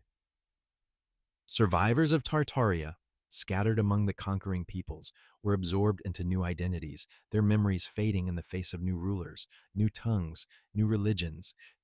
Within a few generations, the empire was gone, not only from reality, but from memory, its name surviving only as a shadow. And yet, shadows linger. The ruins, the buried window, the star forts, the strange maps, all these whisper of a story unaided. It is as though Tartaria resists total erasure, clinging to the edges of history like a ghost who refuses to be exorcised. The fall is mysterious not only for its silence, but for its persistence. It should not be remembered at all, and yet it is faintly in legends, in anomalies, in the stubborn word Tartary etched across old parchment. Let us picture the final days of the empire. Whether real or imagined, the steppe winds howl across an empty city, its towers cracked, its streets filled with silence. A caravan approaches but finds only ruins half buried in earth, the remnants of a civilization swallowed by mud. Or else we see a council hall where the last Khan sits, his advisors whispering of rebellion, of enemies at the gates, of allies turned against them. He raises his hand, but the hall is empty of loyalty. Or perhaps we see not a single fall, but a slow, fading cities emptied, names changed, monuments rebranded, until one day no one remembers the word Tartaria at all. Which vision is true war, rebellion, cataclysm, erasure, or all at once? We cannot know. That is the essence of Tartaria's mystery. Its fall is not a fact, but a question, an absence that invites us to imagine. And in imagining, we give life again to the empire, as though the very act of asking keeps its ghost alive. The disappearance of Tartaria is less a historical event than an enigma. It is a silence where there should be sound, an absence where there should be ruins, a forgotten name where there should be chronicles. That silence is what makes the story so haunting, so irresistible. For silence is not emptiness, it is presence unspoken, memory suppressed, truth withheld, and so we are left with the shadow of an empire, its fall mysterious, its disappearance profound. But though Tartaria vanished from the chronicles, something remained, a legacy, faint but persistent, scattered in architecture, in folklore, in the whispers of those who still speak its name. To follow the mystery further, we must turn from the fall to what endured, to the traces that survived the silence, the remaining legacy of Tartaria. When the chronicles fall silent, when maps are redrawn and names erased, one might assume that nothing remains, yet history has a way of leaving fingerprints, faint but indelible, even upon the most carefully wiped surfaces. If Tartaria truly disappeared, swallowed by conquest, catastrophe, or deliberate erasure, then it did not vanish without leaving echoes. Its legacy lingers, though fractured and obscured, scattered across architecture, folklore, language, and the stubborn persistence of memory. To trace this legacy is to follow a trail of ghosts, a thread of continuity woven through silence.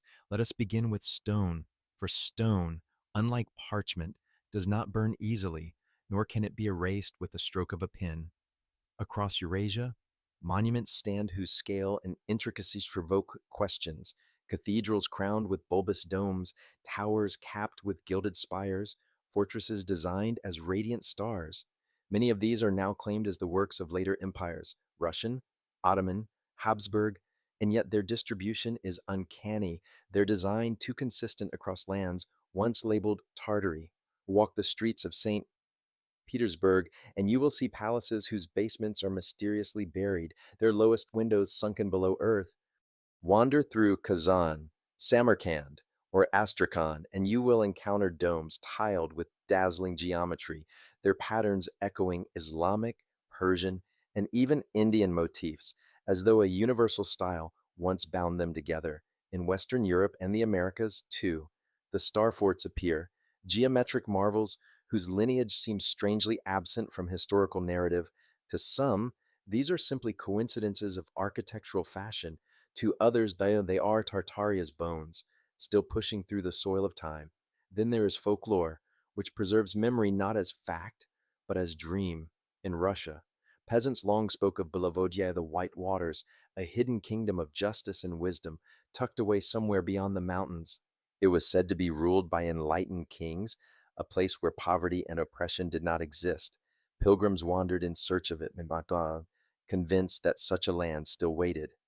Was Bellevodie a spiritual symbol, or was it the fading echo of Tartaria, remembered as paradise in Mongolia and Siberia? Tales persist of lost cities beneath the tundra, shining halls guarded by spirits, remnants of ancient kings, and further south, the Tibetan legend of Shambhala, a hidden realm of knowledge, invisible to ordinary eyes, resonates uncannily with the idea of a vanished empire remembered only in whisper language. 2. Bears traces. Old European texts frequently reference Tartary, not only as a geographic region, but as a cultural identity. Jesuit reports describe Tartarian princes and Tartarian cities, though these phrases fade in later centuries.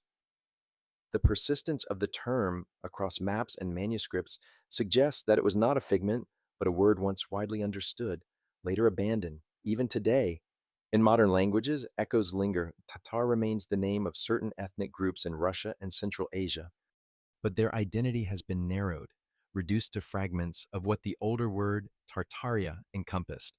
Was this reduction deliberate? Was a vast cultural fabric unraveled into smaller threads, each relabeled, each diminished until the whole was forgotten? Artifacts also speak, quietly but insistently. Coins unearthed in Siberia bear inscriptions that do not match known dynasties. Engravings from the 17th and 18th centuries depict grandiose buildings in lands supposedly undeveloped. Old globes show Great Tartary occupying swaths of territory, suggesting that cartographers once took it for granted. These fragments resist dismissal. They are too many, too persistent. They whisper of a memory that official history prefers not to explain. But perhaps the most profound legacy is the absence itself.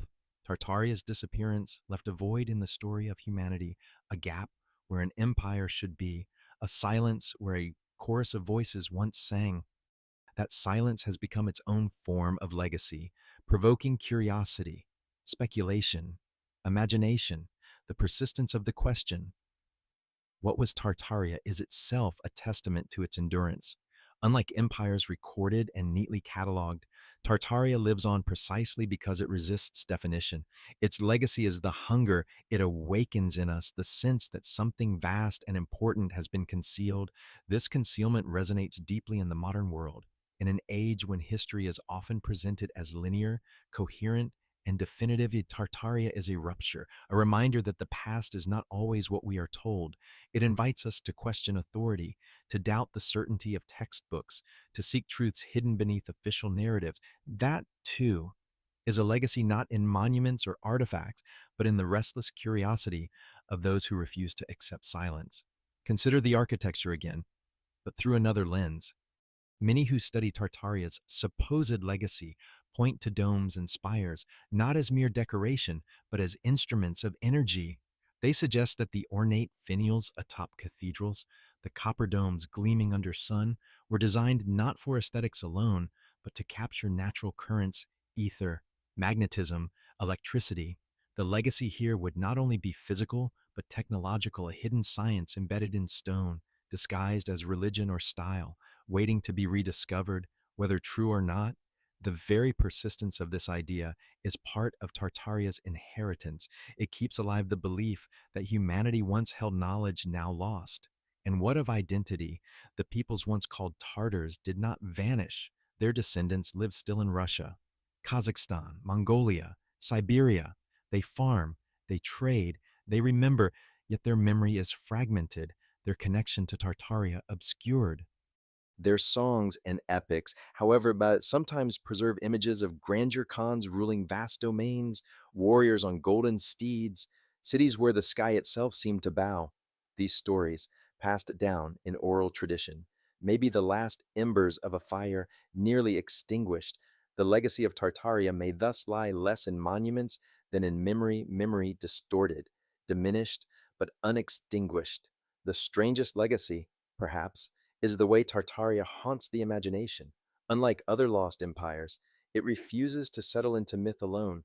Atlantis, Lemuria, Mu, these belong wholly to legend, their existence debated, but their status as myth accepted. Tartaria, by contrast, lingers uncomfortably between history and conspiracy, its traces too physical to dismiss, its silence too suspicious to ignore. It is both more real and more elusive, a ghost that will not rest. Its legacy is not only in the past, but in the present, in the way it provokes doubt, wonder, and longing. Stand in front of a sunken building in an old Russian city, its windows half buried. Touch the stone of a star fort whose geometry mirrors the stars. Read an old map where Tartaria sprawls across half the world. In each, you feel a tug, a whisper something is missing, something has been hidden. That whisper is Tartaria's legacy. It is not a clear inheritance, but a haunting, a reminder that history is a tapestry woven not only of what is remembered, but of what is deliberately forgotten. And so Tartaria remains with us, not as empire, but as question, not as presence, but as absence that refuses to be silenced. Its legacy is paradoxical, a civilization remembered through its erasure, powerful because it was suppressed, alive because it was declared dead. It is both gone and here, invisible and undeniable, but even legacies fade unless nurtured. To keep Tartaria alive, we must follow the thread further beyond ruins and folklore, into the realm of speculation. What do modern theories say about this phantom empire? How do contemporary seekers, historians, and dreamers attempt to explain its vanishing? To explore that, we must step from legacy into imagination, from fragment into hypothesis, into the realm of modern theories. The deeper we wander into the silence of Tartaria, the more the imagination awakens. It is here, in the absence of definitive answers, that modern theories bloom like night flowers, each offering a different fragrance of explanation. Some are cautious, seeking only to reconcile old maps with forgotten peoples. Others are bold, envisioning cataclysms and conspiracies that reshape the entire arc of human history. And all, whether sober or wild, speak to the same unease that something vast once stood upon the earth, and that its story has been buried by nature, by conquest, or by deliberate design. Let us begin with the theory of erasure, the idea that Tartaria's disappearance was not an accident of time, but a conscious act. In this telling, the 18th and 19th centuries were not only the era of European expansion, but also of historical redaction, as Russia, Britain, France, and other empires spread across the globe. They sought to impose not only their power, but their narrative. History was rewritten to serve their legitimacy. How convenient, then, to erase an older civilization that might rival their claim to grandeur. Maps were redrawn, chronicles revised, ruins reattributed. Tartaria was divided into Siberia, Mongolia, Turkestan, each fragment folded into new borders. In a few generations, the name itself became archaic. Relegated to the dust of libraries, those who hold this view often point to the suspicious neatness of the erasure. Why does Tartaria appear on maps so prominently for centuries, only to vanish almost overnight? Why are buildings across Eurasia, whose scale seems out of proportion to the populations they supposedly served, attributed to younger and smaller states? Why are so many chronicles from the period filled with contradictions, some describing magnificence where others insist there was only wilderness? The theory of erasure frames these puzzles not as accidents, signs, but as evidence of a campaign of silence. The victors, it suggests, wrote not only their own story, but unwrote Tartaria's. The second theory shifts from conquest to catastrophe, the mud flood. It is perhaps the most haunting of all, the idea that Tartaria was not erased by pen, but by earth itself. Across the world, anomalies exist, buildings whose first floors are buried below ground, windows sunk into soil, entire structures half submerged as though drowned in a tide of earth.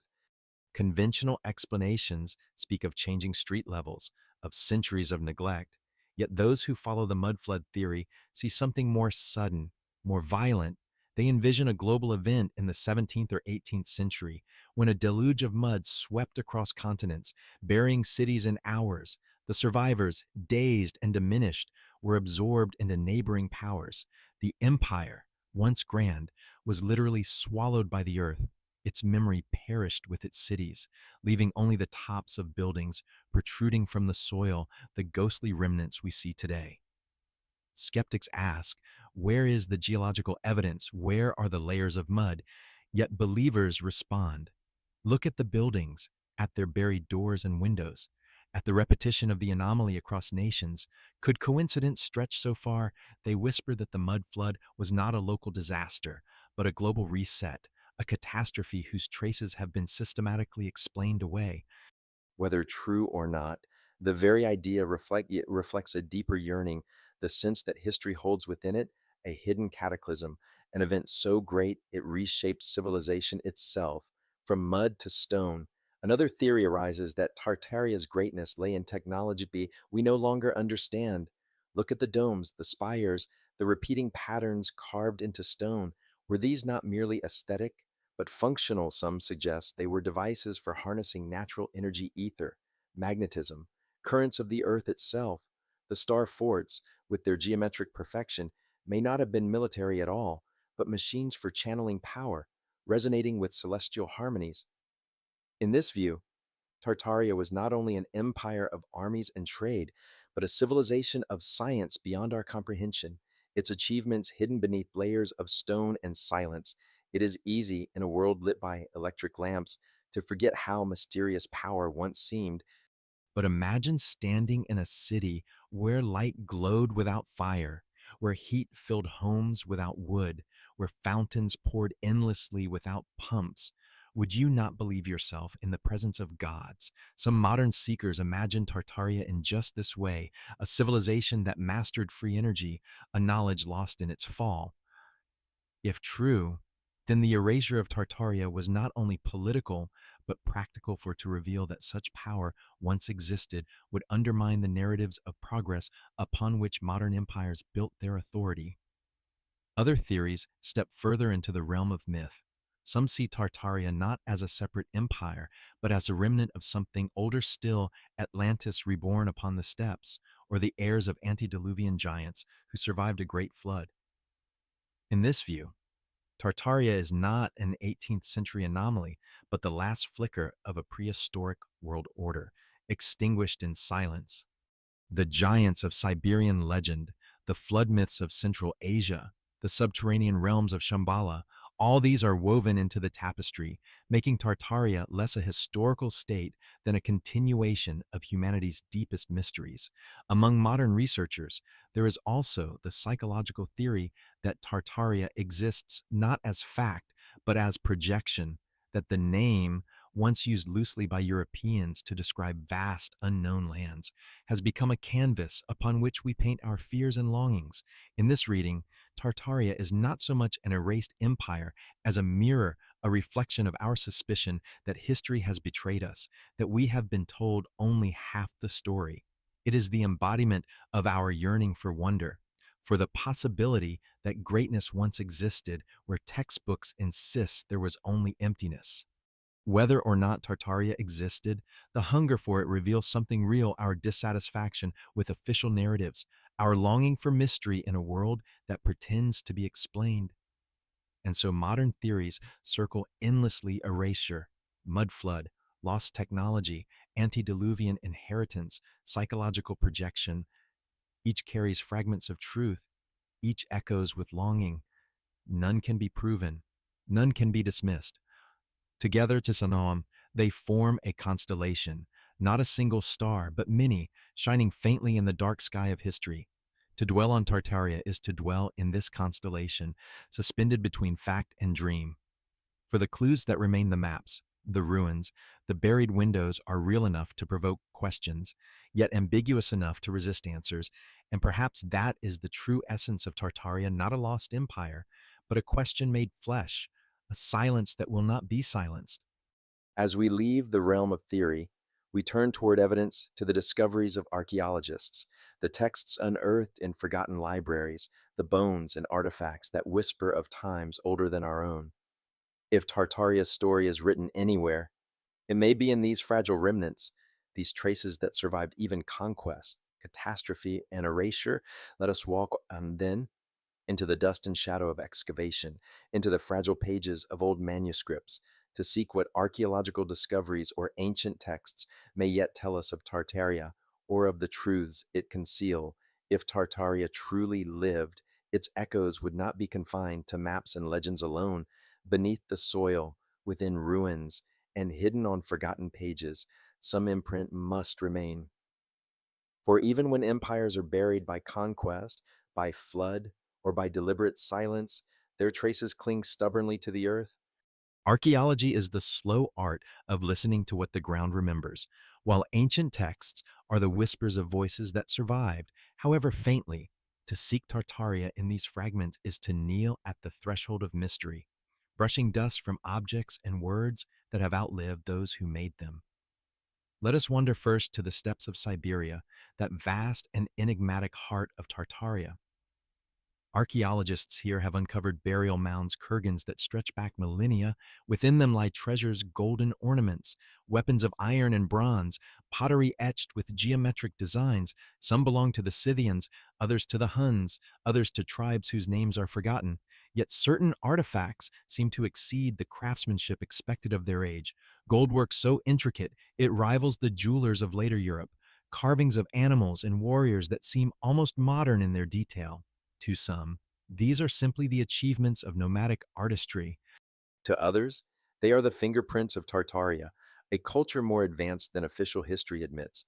Further west, in Russia and Central Asia, lie the ruins of cities whose grandeur still astonishes. Samarkand, Bukhara, Khiva cities of domes tiled in turquoise and sapphire, of madrasas inscribed with sacred calligraphy, of marketplaces once alive with caravans from every direction. Conventional history attributes these marvels to the Timurid and later empires, yet there are hints that their foundations lie deeper upon older strata of stone and memory. Archaeologists digging beneath their streets sometimes find walls that predate the structures above, foundations whose builders are unnamed. Could these be remnants of an older order, of Tartarian cities whose bones were built over by successors in Siberia? Legends tell of entire cities swallowed by forest and swamp. Hunters whisper of walls glimpsed between trees, of strange stones protruding from earth. In the Altai Mountains, explorers have found petroglyphs carvings in rock that depict not only animals and hunts, but geometric symbols, suns, stars, wheels. These motifs echo those found thousands of miles away, as though some shared code once bound distant peoples. Are they mere coincidence or fragments of a forgotten science, a Tartarian script carved into stone, waiting for us to decipher? The written word offers clues as well. Though scattered and contested, European travelers of the 16th and 17th centuries often wrote of Tartary as a vast and formidable realm. Some Jesuit missionaries in China describe northern territories ruled by Tartar princes whose courts rivaled those of Europe in splendor. Others spoke of cities with walls greater than Rome's, of libraries filled with manuscripts. These accounts, preserved in archives, sit uneasily alongside the silence of later histories. Why would travelers invent such grandeur? Or if they exaggerated, why do their descriptions align with one another, painting a consistent image of a vast and organized domain? There are also old manuscripts whose margins bear tantalizing notes. A 17th century atlas in Paris marks Tartaria Magna with illustrations of towers and palaces, though no such details appear on later editions. A Jesuit letter preserved in Rome, mentions the ancient science of the Tartars, who study the stars and winds with great knowledge. Yet no further elaboration is given, as if the line itself were a stray thread, quickly cut. Such fragments are easy to dismiss, but together they form a pattern, a faint outline of a civilization glimpsed, then obscured. Perhaps most intriguing are the anomalies. In several museums across Europe lie globes and maps from the 16th century depicting not only Tartaria, but lands within it marked with strange symbols, pyramids, towers, domed cities. Some show rivers flowing where none exist today, suggesting that the geography itself has shifted. And could these details be errors, or do they reflect knowledge, later lost maps copied from older sources, from civilizations erased before our time? The artifacts of architecture remain some of the most compelling. Star forts, scattered across the world, bear striking resemblance to one another, bastions shaped like radiant stars, their geometry precise, their symmetry flawless. In Italy, in Poland, in Russia, in India, even in North America, they appear. Historians explain them as a military fashion of the early modern age, yet the sheer scale and number of these forts puzzle the imagination. Could they all truly be the product of independent design, or are they remnants of a Tartarian system, a network of structures serving purposes beyond warfare, perhaps energetic, symbolic, or even astronomical? Then there are the buried buildings, the so-called evidence of the mud flood. In city after city, structures reveal themselves to be deeper than they appear. Dig into the earth, and one finds entire lower floors, windows, and doors, as though the ground rose and swallowed them. Archaeologists explain this with sedimentation, urban buildup, the slow accumulation of centuries. Yet to those who search for Tartaria, these buried levels are evidence of catastrophe buildings entombed suddenly, their lower halves frozen in earth, silent witnesses to a disaster that has no place in official history. One of the strangest threads comes not from Europe or Asia, but from the Americas. Some early maps label parts of North America as Tartary or Tartaria. Old accounts describe native peoples encountered by explorers as Tartars. Was this a mistake, a loose application of a familiar label to unfamiliar lands, or does it hint at something deeper, a memory of connection across oceans, of a civilization whose reach spanned continents? If Tartaria's legacy appears even across the Atlantic, then its scope may have been far greater than we dare imagine. In libraries, too, strange survivals endure. Manuscripts of cosmology, copied in monasteries, sometimes depict towers or machines with spires and domes. Alchemical texts reference the northern science, a phrase left unexplained. A 17th century engraving in London portrays a grand city labeled Tartaria, its skyline bristling with domes and towers, though no such city is known. Each of these fragments, on its own, may be dismissed. Together, they form a riddle, an accumulation of whispers that refuse to fall silent. And then there is folklore, the most ancient of texts, carried not in ink, but in memory. Siberian shamans tell of ancestors who emerged from underground halls after a great flood, bringing with them tools and knowledge. Russian fairy tales speak of golden cities hidden beyond the mountains, cities of harmony and light. Mongolian epics recall Khans whose banners reach to the horizon, their courts filled with wonders. These are not histories in the modern sense, but they are stories that remember what official records forget. To listen to them is to hear Tartaria breathing still, faint but alive, in the collective imagination. The archaeologist, the historian, the dreamer each bends over these fragments with different eyes. One sees coincidence, another fabrication, another truth, yet all agree on one thing: the evidence is strange, too strange to ignore, too strange to resolve. It sits like a riddle carved into the earth, a riddle whose answer lies just beyond reach. Perhaps that is Tartaria's true gift, not certainty, but the refusal of certainty. The ruins, the manuscripts, the buried windows, the strange maps, all of these are not answers, but questions. They beckon us to wonder, to doubt, to seek. And in that seeking, Tartaria endures, not as an empire of armies, but as an empire of imagination, As we leave the dust of excavation and the whispers of old parchment, we step back into the present, for Tartaria's mystery is not only of the past, but of now. How does it touch us today? How does its shadow fall across our own age, its silence shaping our understanding of history and ourselves? Let us turn then to the connection to the present, to the ways Tartaria's ghost lingers in our modern world, shaping how we see the past, the present, and perhaps even the future. The shadow of Tartaria stretches far beyond the pages of ancient maps or the dust of forgotten ruins. Its mystery has not died. Rather, it has seeped into the present, threading itself into conversations, into architecture we still walk past, into the quiet unease we feel when we suspect our history is incomplete. Tartaria is not only a phantom empire of the past, it is a presence haunting the modern world, a question that insists on being asked again and again. What have we forgotten? Walk the streets of any old European or Russian city, and you will encounter it without knowing. Buildings whose facades are ornate, impossibly intricate for their supposed time, their domes crowned with spires that seem almost like antennae pointing to the heavens. While you may wonder, do their lower windows open into earth? Why do doors stand half buried, as though the street has risen against them? The official explanation speaks of centuries of construction, of roads raised and leveled over time. Yet the pattern repeats across continents, in places as distant as Paris, Istanbul, Petersburg, and San Francisco. For those who listen to Tartaria's ghost, these buildings are silent witnesses, survivors of a catastrophe we no longer acknowledge. To step past them today is to brush shoulders with the remnants of a world erased. The fascination with Tartaria has found fertile ground in the digital age. Online forums, video essays, podcasts, and social media channels thrum with speculation. Photographs of old buildings are shared with red circles and arrows. Look at the buried floors, the impossible masonry, the star-shaped forts. Maps are scanned and compared. Why does Tartaria appear here and not there?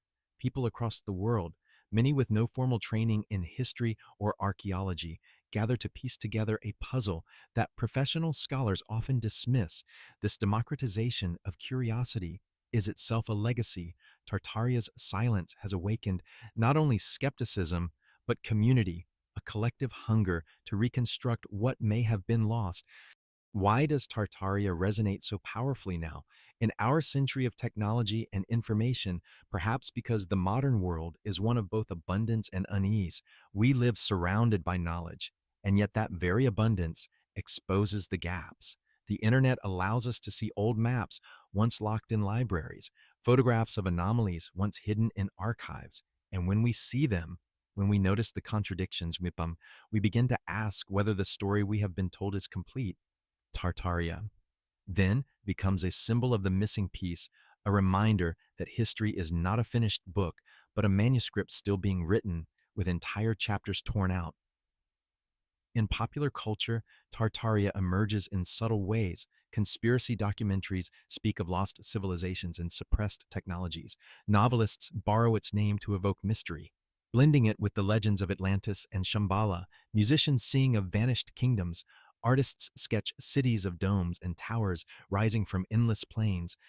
Even in architecture, echoes remain modern buildings, mimic the symmetry of star forts, their clean lines and radiating patterns carrying a subconscious memory of something older. Tartaria becomes less a specific empire than a metaphor for all that is hidden, for all that is erased, for the silence we still live within. For some, Tartaria connects directly to present anxieties.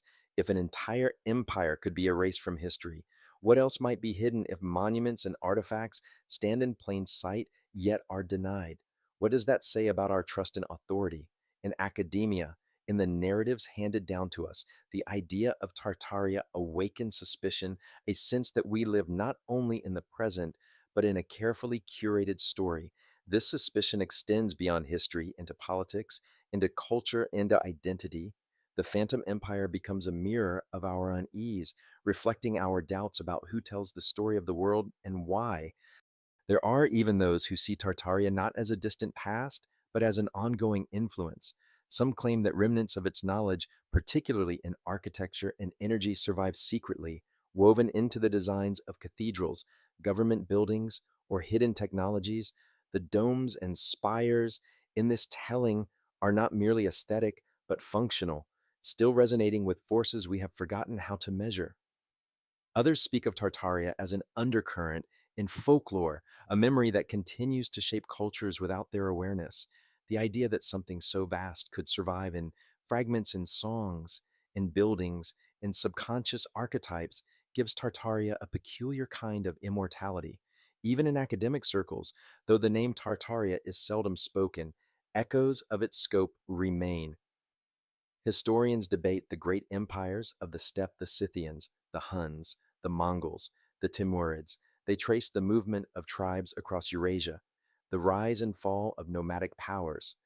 Though Tartaria itself is dismissed as a vague or inaccurate label, the reality of immense civilizations across the steppes is undeniable. In this sense, Tartaria survives under other names, its spirit scattered into the histories of many peoples, never wholly extinguished.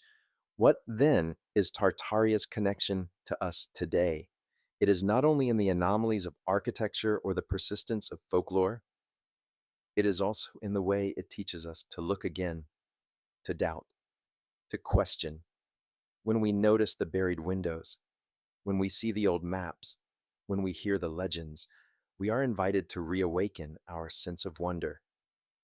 Tartaria's presence in the present is this a whisper that the world is stranger than we believe, that our past is not fully written, that the boundaries of knowledge are porous and shifting. There is also in Tartaria a kind of comfort. In an age where modernity often feels disenchanted, where mystery seems banished by science and technology, the idea of a hidden empire restores enchantment. It reminds us that the earth still holds secrets, that the past is not a closed vault, but an ocean with depths uncharted. For some, this is unnerving. For others, it is exhilarating. To believe in Tartaria is to believe that history still has surprises, that wonder has not been extinguished, that we live in a world more magical than our textbooks allow. And perhaps this is why Tartaria persists in the present, because it is not only about the past, it is about us, about our hunger for stories larger than ourselves, about our suspicion of authority, about our longing for a world where the veil has not yet been torn away. Tartaria is a question we ask of history, but it is also a question we ask of ourselves. What do we choose to remember, and what do we allow to be forgotten? Stand again in front of an old building, its windows half buried, its spire reaching to the sky. Think of the maps where a vast empire sprawled, then vanished. Feel the pull of silence, the lure of the unknown. That feeling is Tartaria's presence in your life, not a fact to be proven, but a mystery to be lived. And when you close your eyes tonight, perhaps you will dream of cities rising from the steppes, of domes glowing with hidden power, of caravans glittering under the stars. Perhaps you will hear the whisper of a name, faint but insistent: Tartaria. In that whisper, the past and present meet, but if Tartaria connects us to the present, it also projects into the future, not in certainty, but in questions. The silence it leaves behind is not empty, it is fertile, filled with possibility. For every answer withheld, a new question blooms. And so, as we move forward in this story, we must dwell not only in legacy and connection, but in the realm of mystery itself, the open questions and lingering echoes that refuse to be stilled, the riddles Tartaria leaves hanging in the air, unanswered, beckoning. The story of Tartaria does not end with ruins or maps, nor with the whispers of folklore. It ends, or rather, it continues in questions.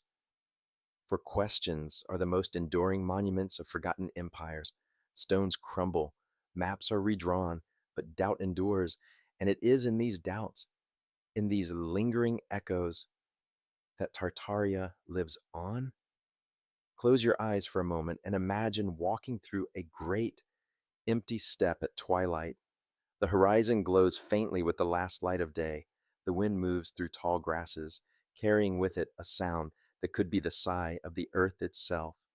There are no walls, no palaces, no towers, and yet you feel them as though the air remembers what the soil has forgotten. This is where the questions gather, hovering invisibly, pressing against the silence. The first question is simple yet impossible. Did Tartaria truly exist? Historians will say the term was a European invention, a catch all label for lands they did not understand. But the maps, the manuscripts, the architecture, the folklore, they all resist such simplicity. Was Tartaria merely a name for the unknown? Or was it a veil cast deliberately over something vast and real? The answer is not written clearly in any book. It lingers instead in the margins, in contradictions, in whispers.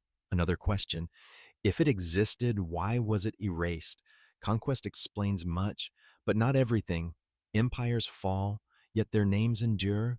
Rome fell, but Rome is etched forever in history. Babylon crumbled, but its name still glows like an ember. Why?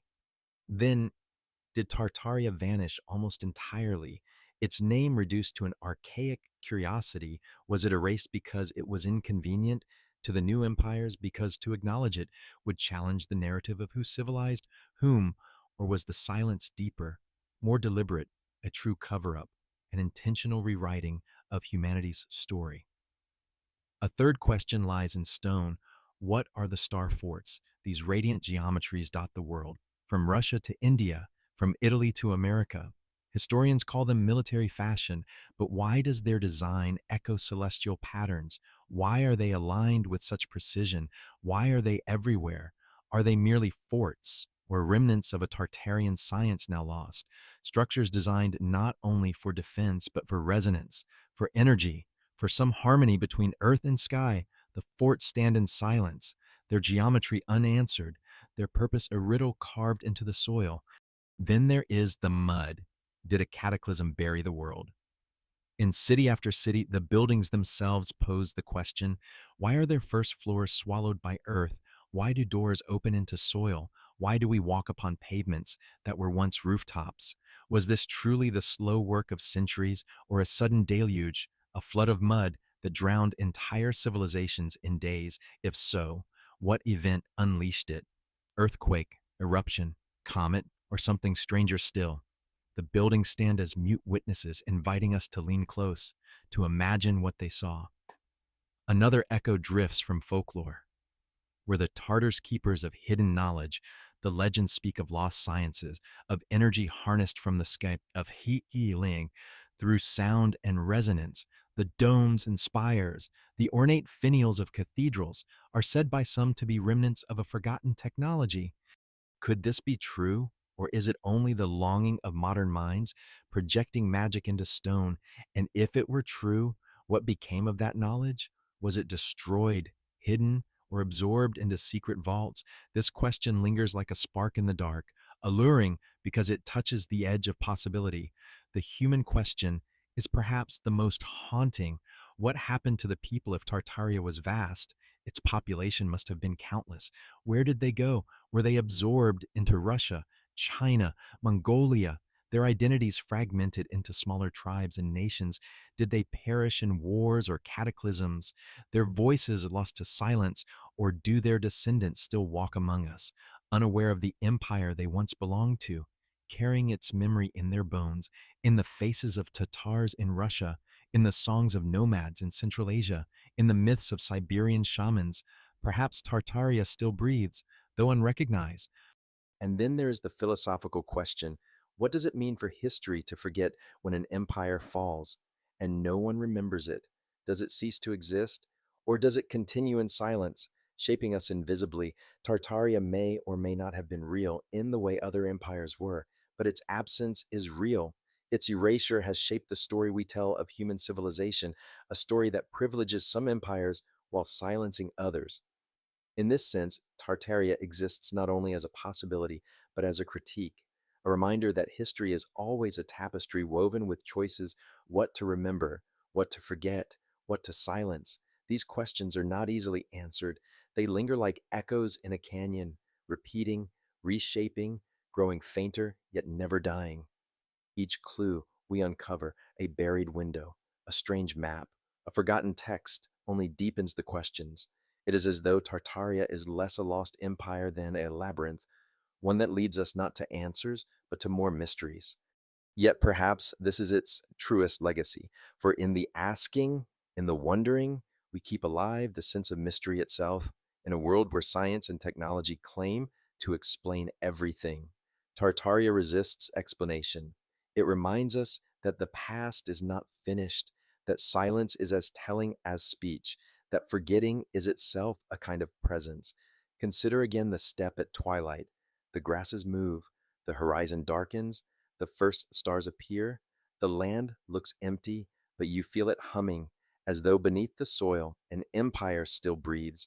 That hum is the echo of Tartaria, not a fact, not a fiction, but a presence that refuses to be stilled. And so we walk onward, carrying our questions with us. They are not burdens, but lanterns, illuminating the path. The echoes call us forward into landscapes that still shimmer with mystery, into mountains, rivers, and plains where Tartaria may yet whisper through wind and stone. For to seek Tartaria is not only to seek the past, but to rediscover the enchantment of the world we inhabit. The next step, then, is not in maps or chronicles, but in the land itself, in the enchanted landscapes where memory clings, where myth and earth entwine, where Tartaria's shadow still walks among mountains, rivers, and ruins. There are places upon the earth where silence feels alive, where the air itself seems to carry memory, where every shadow and ripple of light whispers of something older than history. These are the enchanted landscapes of Tartaria, the steppes, mountains, rivers, and ruins that remain haunted by its absence. To walk in these places is to feel not only the presence of nature, but the lingering breath of a forgotten empire, as if the land itself were unwilling to let go of the story erased from books. Begin with the steppe, endless and unbroken, the ocean of grass that defines the heart of Eurasia. At first glance, it appears barren, a flat expanse stretching toward the horizon, where sky and earth blur in a single line, but linger, and the steppe reveals its enchantment. The grasses ripple like waves in the wind, their silver tips catching the sun like a sea of stars. The ground smells of sage and wild thyme, the air crisp with the tang of distance. At night, the sky unfolds in impossible clarity, the Milky Way arching from horizon to horizon as though the heavens themselves had descended.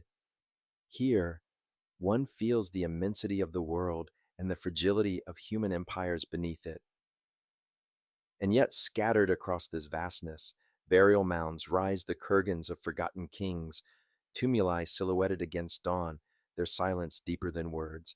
Each mound is a whisper. Someone powerful once stood here. Someone remembered. Someone erased, moved northward, and the enchanted silence deepens in Siberia. Forests stretch like green oceans, broken by rivers broad as seas. The Lena, the Ob, the Yenisei, their waters gleam like mirrors, reflecting skies vast enough to drown thought. Along their banks, stones protrude, carved with strange symbols, spirals, and suns etched into rock thousands of years ago. No one knows who carved them or why. Some say they are maps of the stars. Others say they are prayers to the river. Others whisper they are remnants of Tartaria's script. In winter, when snow swallows the land, these carvings lie silent under ice, only to emerge again in spring, glistening as if newly made. To the south rise the Altai Mountains, their peaks sharp as teeth, their valleys green and secret. These mountains are called the cradle of legends, for here myths gather like mist.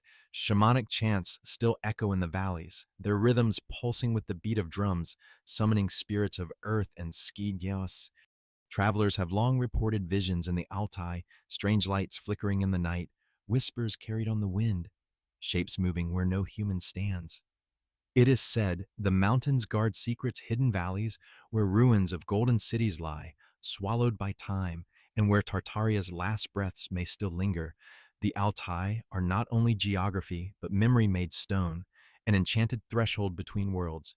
Eastward, the deserts shimmer with their own enchantment, the Gobi, the Kizilkum, the Karakum seas of sand and stone, vast and unyielding, yet within them lie strange anomalies, walls half buried in dunes, stone outcroppings shaped like towers, wells carved with precision into solid rock.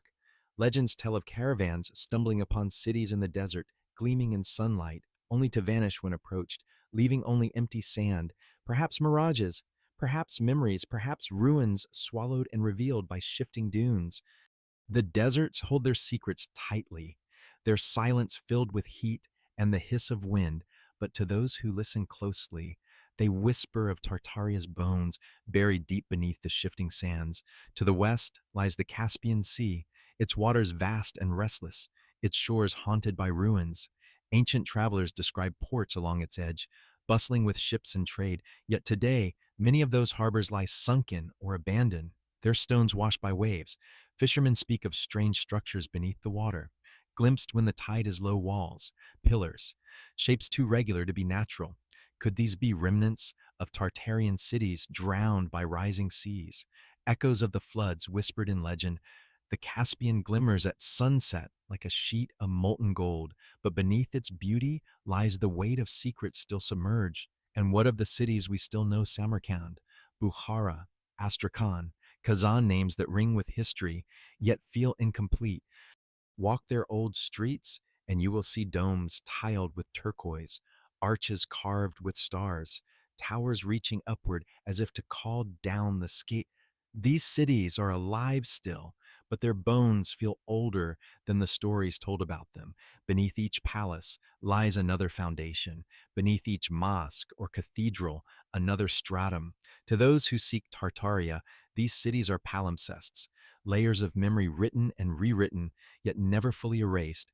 They are living ruins, where the past breathes beneath the present.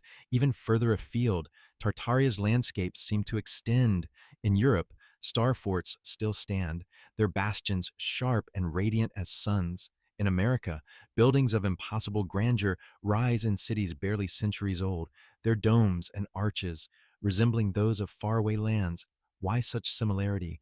Why such sudden appearance? Some whisper that these too are Tartarian, the last sparks of a global architecture, scattered before the final silence. To walk these cities today is to feel a ghostly presence, as if one were stepping through a dream remembered by stone. What makes these landscapes enchanted is not only their beauty, but their silence. They do not speak clearly, they suggest, they hint, they murmur. A mound that might be a tomb, a carving that might be a map, a buried building that might be a survivor of catastrophe. They refuse finality, leaving space for imagination. And it is in that space that Tartaria lives, not as a certainty, but as a possibility. The enchantment also lies in the way these places connect us to the unseen.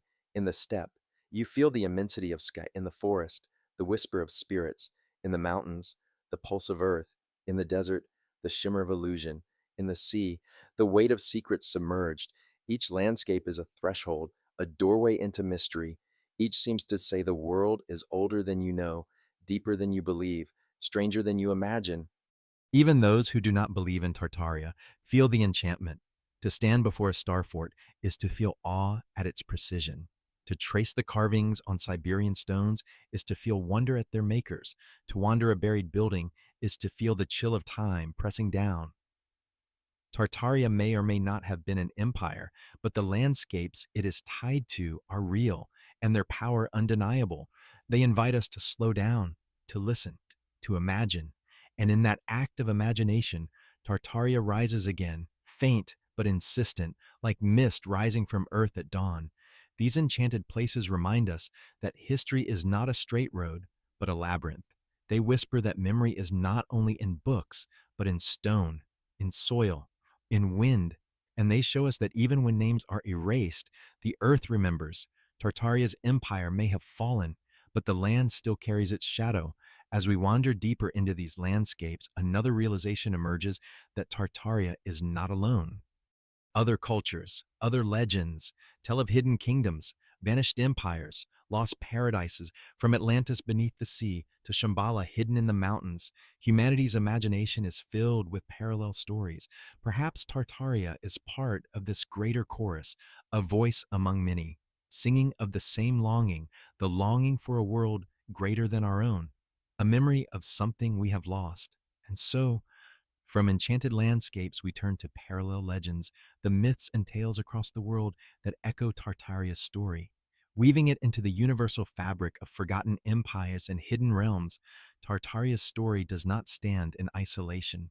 The Phantom Empire, half seen in maps and half heard in whispers, is part of a larger pattern, a chorus of legends about lost worlds and hidden realms that echo across cultures. Every civilization carries such memories, tales of a paradise destroyed, of a kingdom concealed, of a knowledge once held and now forgotten.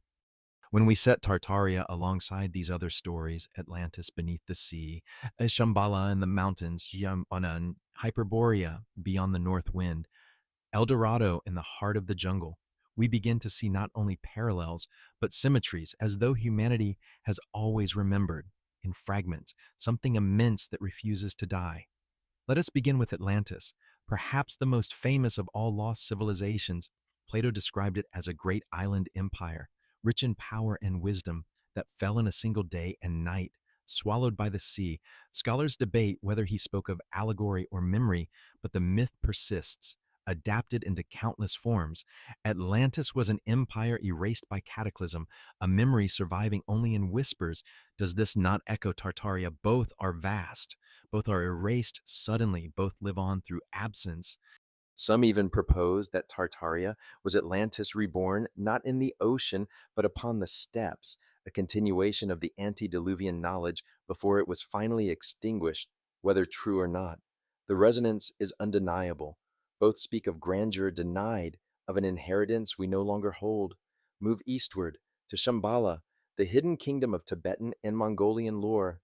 It is said to lie beyond snow and mountains, invisible to the unworthy, a realm of wisdom and harmony. Lamas describe it as both place and state of being, a land where rulers hold ancient knowledge that one day will return to guide the world. The parallels to Tartaria are striking, a kingdom associated with the north, with hidden knowledge, with a legacy deliberately concealed. Some Russian mystics of the 19th century even blurred the two, speculating that Tartaria and Shambhala were the same one remembered as empire, the other as myth. Both carry the same haunting promise that what is lost is not destroyed, but hidden, waiting for its return. From Shambhala, travel north to Hyperborea, the legendary land beyond the north wind. Greek poets spoke of it as a paradise of eternal spring, where the sun never set, where people lived in harmony, free of disease and war. Though dismissed as fantasy, Hyperborea became a recurring dream in European imagination, tied to the idea that wisdom came from the north, from lands we no longer know. Tartaria, sprawling across the same northern landscapes, seems to echo this myth, a civilization vast and powerful, erased from memory, yet leaving behind the intuition that the north was once more than wilderness. To some, Tartaria was Hyperborea under another name, the last echo of a northern golden age erased by time. Cross the ocean, and you will find El Dorado, the city of gold. Spanish explorers searched jungles and rivers for a place of impossible wealth, built of shining metal, hidden in the heart of South America. Though they never found it, the legend refused to die. El Dorado, like Tartaria, became less a single city than a symbol of a civilization erased, of a secret guarded, of a paradise withheld from conquerors. What links them is not geography, but yearning. Both are stories of abundance lost, of grandeur beyond reach. Even the Bible carries echoes in the tale of Eden, a garden at the beginning of time, a place of harmony and knowledge, lost through a great fall.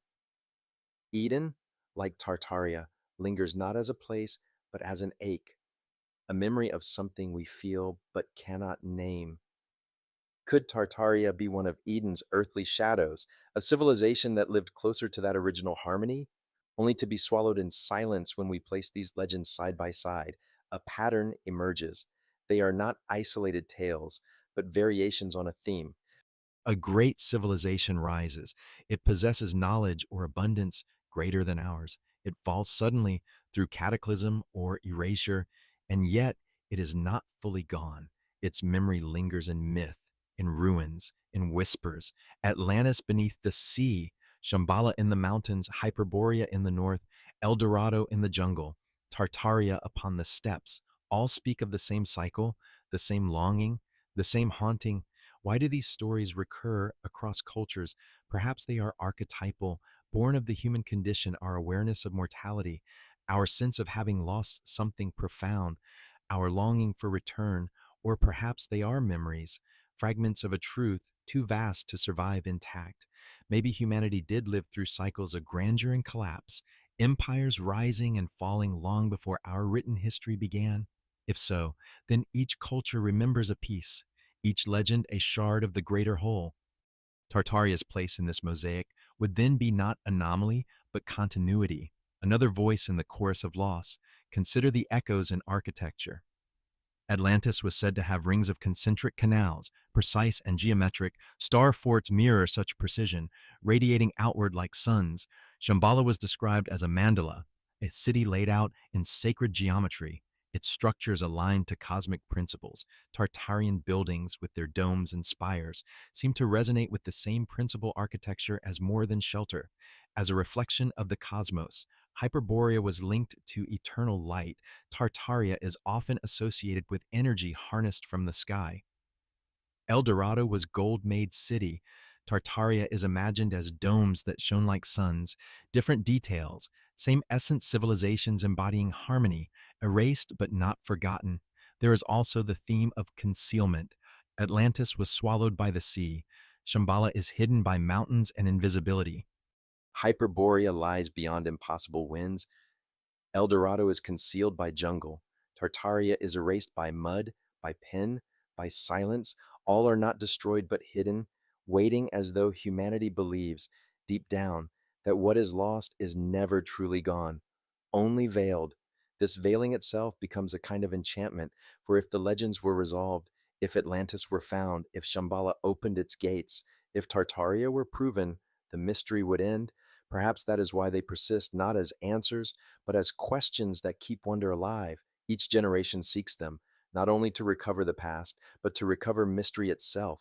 Tartaria, in this chorus, is unique because it feels closest to history. Atlantis belongs to myth, Shambhala to mysticism, Hyperborea to poetry, El Dorado to colonial fantasy. Tartaria, however, appears on real maps, in real manuscripts, in real buildings. Its ambiguity is sharper, more uncomfortable. It is too real to dismiss, too strange to confirm. In this sense, it bridges the world's half legend, half history, a liminal empire standing between fact and dream. What does it mean that so many cultures carry parallel legends? Perhaps it means that loss is woven into the fabric of human memory. Perhaps it means that we have lived through more cycles than we dare to admit. Perhaps it means that history is less linear than we imagine, that civilizations rise, fall, and are forgotten, leaving only echoes across the world. Or perhaps it means that within us lies an eternal longing for the paradise behind us, or the paradise ahead. Stand again on the step, beneath the stars. The wind moves, the grasses ripple. Far away, in another land, the ocean crashes over imagined ruins. In another, monks chant of hidden kingdoms. In another, poets dream of eternal north. In another, conquistadors chase gold that glitters only in the mind. All these voices, all these legends converge in a single echo. We have lost something. We are searching for it still. Tartaria is one voice in this echo, but not the only one.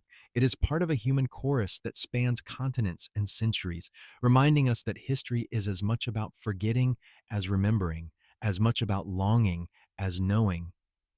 And as the echoes linger, one more question rises. What if Tartaria, like these other legends, is not only behind us, but before us? What if its memory is not merely of what we lost, but of what we might one day recover its return, not in stone, but in trace, in whispers, in clues, in shadows, brings us to the next stage of our journey, the return of the trace, the story of Tartaria, like smoke curling in the air long after the fire has gone, refuses to vanish, though erased from official histories, scrubbed from textbooks, and reduced to little more than a forgotten name on crumbling maps. Something about it insists on returning. Its presence is subtle, not an empire standing boldly against time, but faint imprints left behind, like footprints in pond after the tide has tried to wash them away. And yet these traces endure, resurfacing when least expected, whispering to those who listen carefully enough. One such trace lies in the language of maps. The old cartographers, working with tools both delicate and imprecise, nevertheless captured with strange persistence the name of Tartaria. From the 16th through the 18th centuries, the word appeared again and again, written in elegant script across vast expanses of northern Asia. Sometimes it covered Siberia, sometimes it spilled westward into lands near the Urals, sometimes it stretched all the way to the Pacific. What is curious is not only the word's presence, but its sudden disappearance. In the 19th century, it fades, like ink deliberately wiped clean. How does a place exist for centuries in cartographic memory, only to vanish in a single generation? This vanishing itself is a trace. Absence can speak louder than presence, just as a missing page in a book suggests something worth tearing out. The disappearance of Tartaria from maps suggests not simply error corrected, but memory concealed. Scholars explain it as a catch all term, a lazy label applied to unknown lands. But to those who sense more, the name's vanishing suggests something deliberate, a veil drawn over a story too immense, too disruptive to allow into the light. The very silence is its own kind of evidence, a trace of an erasure carefully performed. Another trace lives in architecture. Walk through the cities of Moscow, St. Petersburg, Kazan, or Samarkand, and you may feel it, the faint pulse of something older than the narratives offered. Towers rise with impossible precision.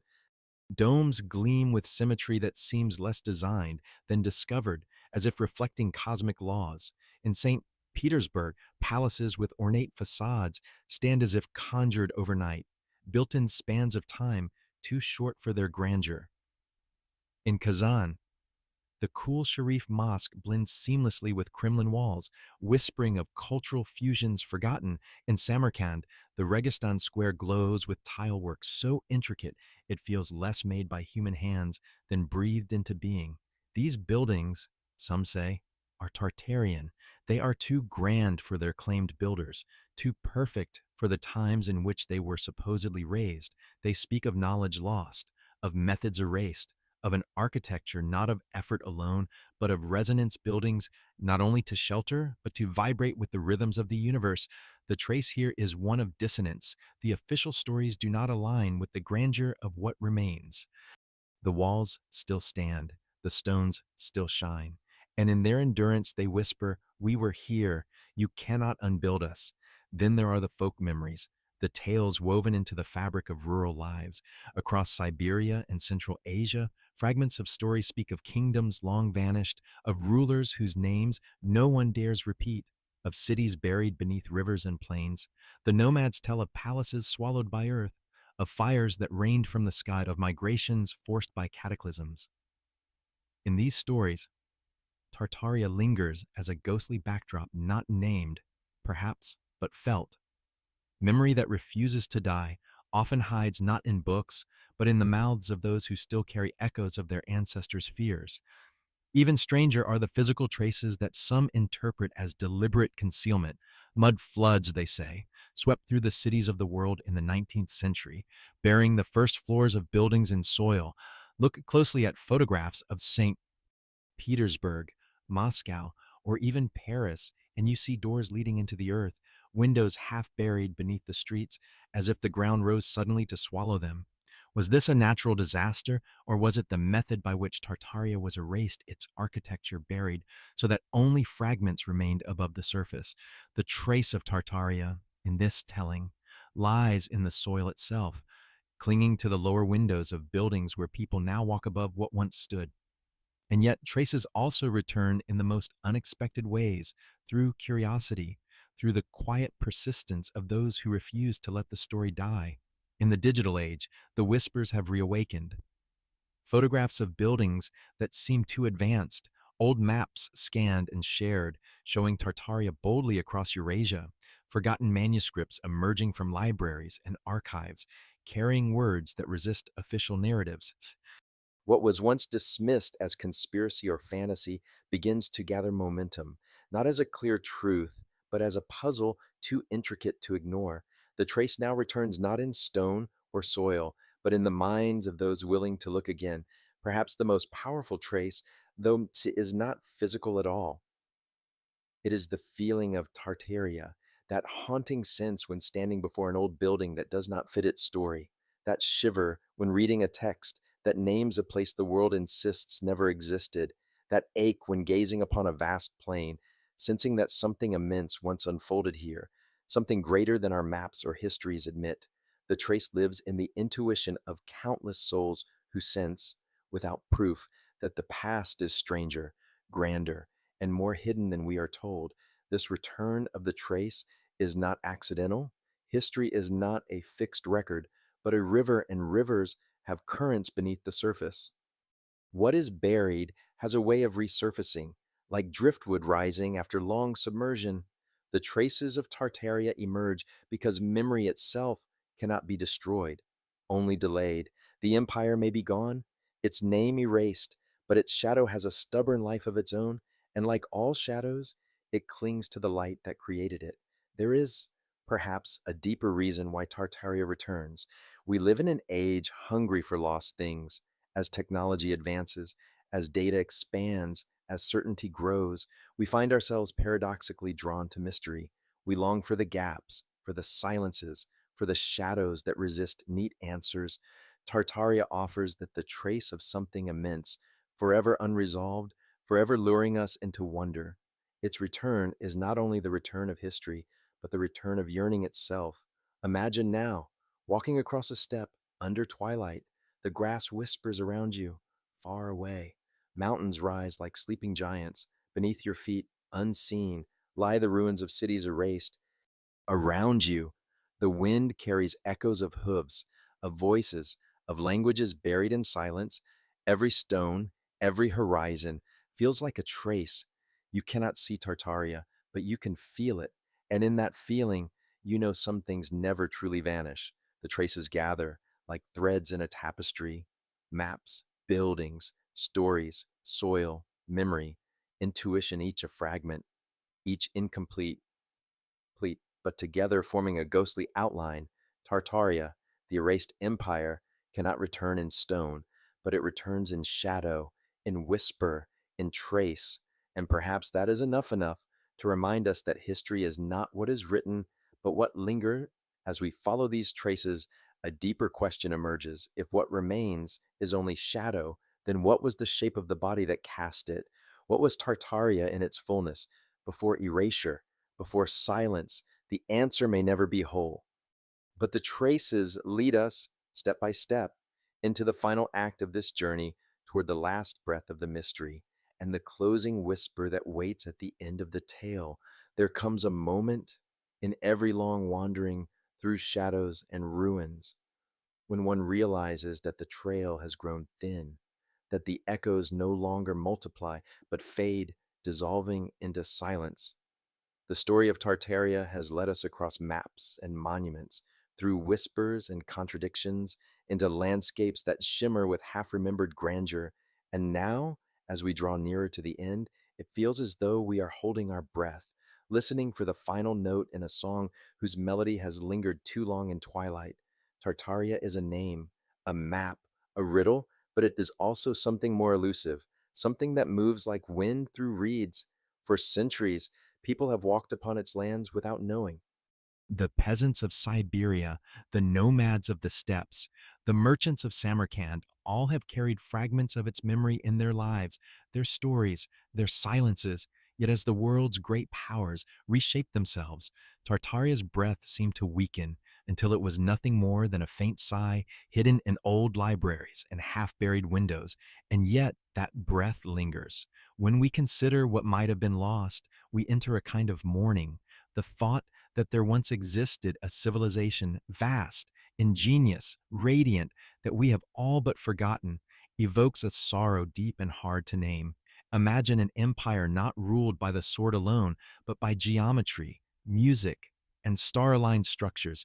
Imagine knowledge of energies drawn from the heavens, cities resonating like instruments of stone, the air alive with harmony between earth and sky.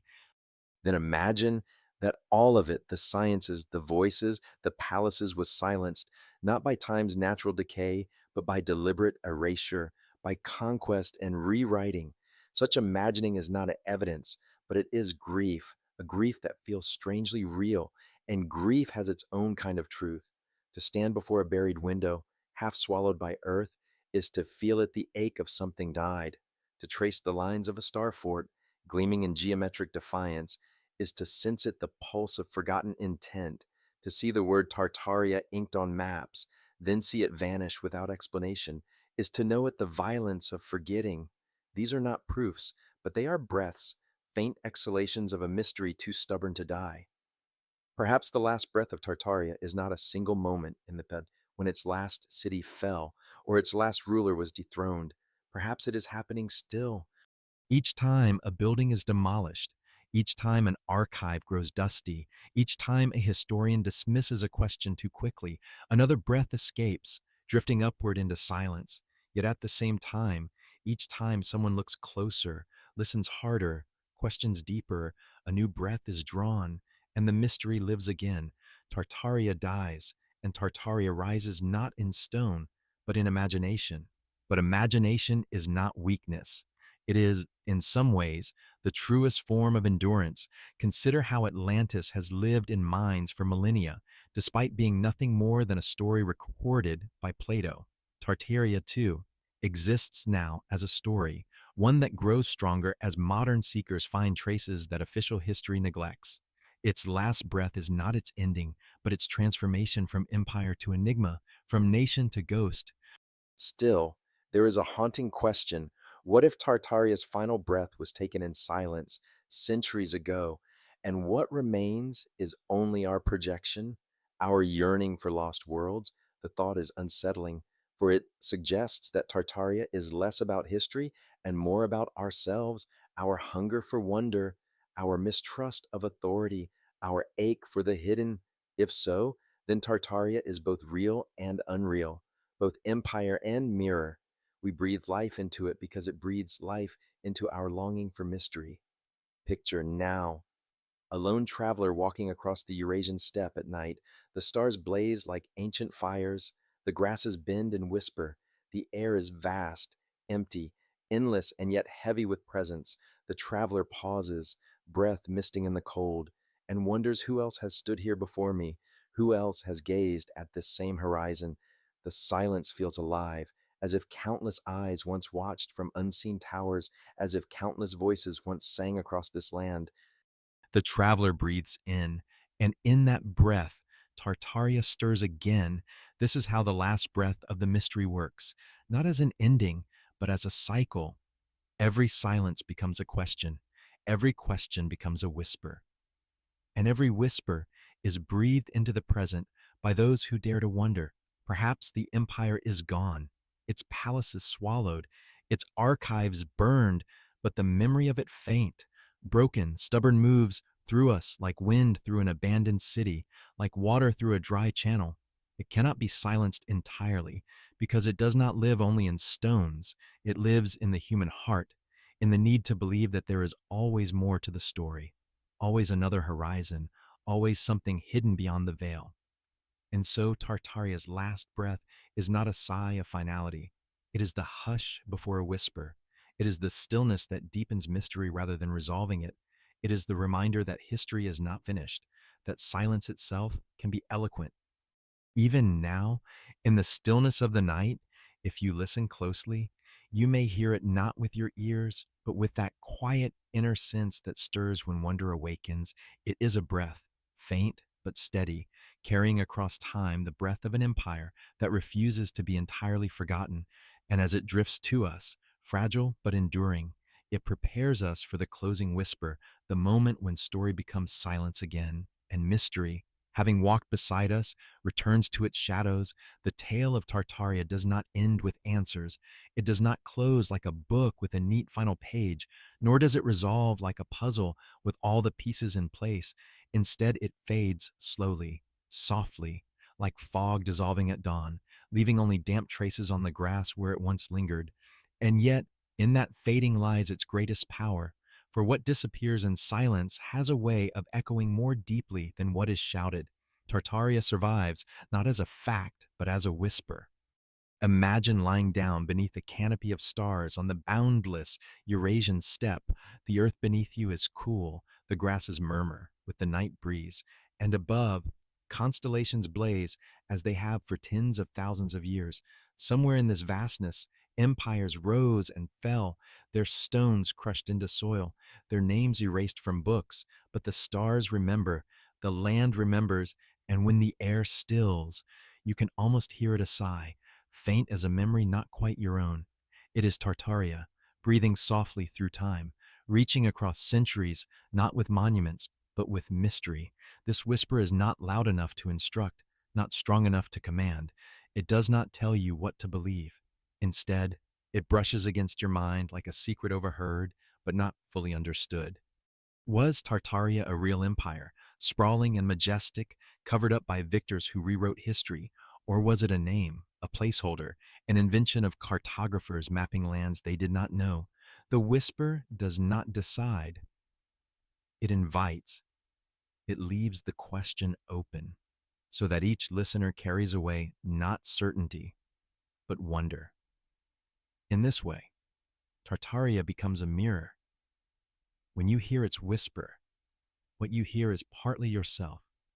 If you long for grand forgotten civilizations, you will find them in its shadow. If you mistrust authority and official history, you will hear in Tartaria's silence the proof of deliberate erasure. If you crave mystery, you will discover in its name a portal into endless speculation. And if you yearn for a story that stretches beyond the boundaries of what is known, Tartaria is waiting, a phantom empire that will never be entirely caught, never fully revealed. Perhaps this is its final gift to remind us that history is not complete. We often imagine the past as a finished thing, written neatly in books and bound in museums, but the truth is that much has been forgotten and more still has been buried. Whole worlds lie beneath our feet, beneath our stories, beneath our assumptions. Tartaria is a symbol of that vast unknown, a breath of possibility that the past is stranger, more intricate, more immense than we allow ourselves to believe. Think of the old maps with their sprawling ink across northern Asia, their curling letters that spelled Tartaria. Think of the sudden silence, the vanishing of that word from the maps of the 19th century. The absence is louder than presence. It is as if a name once spoken by the world was deliberately hushed, tucked into silence, its syllables smoothed away. Yet names, once spoken, are not so easily forgotten. The word Tartaria lingers still, on brittle paper, in fading ink, in the minds of those who refuse to let it go. That, too, is a whisper, the whisper of a name refusing erasure. And then there are the buildings, the strange magnificence of structures too grand for their stories, too precise for their supposed builders, domes rising into the sky with impossible balance, arches resonating with hidden harmonies, facades buried beneath earth as if swallowed by time's own hand. These, too, whisper. They murmur of methods lost, of knowledge hidden, of civilizations that vibrated with secrets we no longer understand. If you stand quietly enough before them, if you place your hand on the stone, you may feel it, the faint hum of a world that once was, the ghostly exhalation of Tartaria through matter itself. The whisper drifts, too, through human memory, folk tales passed down in half-forgotten lines, speaking of palaces swallowed by the earth, of fires that rained from the skies, of kingdoms lost without trace, stories that blend with myth until their edges blur, yet contain within them a stubborn kernel of something that feels true. Memory is a fragile thing, but it is also enduring. What cannot be written can still be told, and what is told, however softly, can outlast centuries. In these tales, Tartaria exhales again, breathing into the present through the mouths of those who still dream of what once might have been. But most of all, the whisper lingers in us, in our restless searching, in our late night wanderings through forgotten maps and faded photographs, in the ache we feel when history closes its doors too firmly, leaving us outside with unanswered questions. Tartaria is that unanswered question. It is the whisper you hear not with your ears, but with your heart, the one that says, there is more, there has always been more. Perhaps that is why it endures, not because of proof, but because of longing. Longing is powerful. It keeps alive the stories that might otherwise vanish. It gives breath to names that might otherwise suffocate. It keeps empires alive long after their stones have turned to dust. And in the case of Tartaria, longing transforms absence into presence, silence into whisper. The closing whisper, then, is not the end of Tartaria, but its eternal continuation. It is the sound of history refusing to finish. It is the voice of the forgotten calling across the veil, not to give us answers, but to remind us that answers are never final. Now, imagine again the step at night. The wind has stilled. The stars glimmer like eyes half shut in sleep. The grasses sway gently, as if moved by breath too vast to see.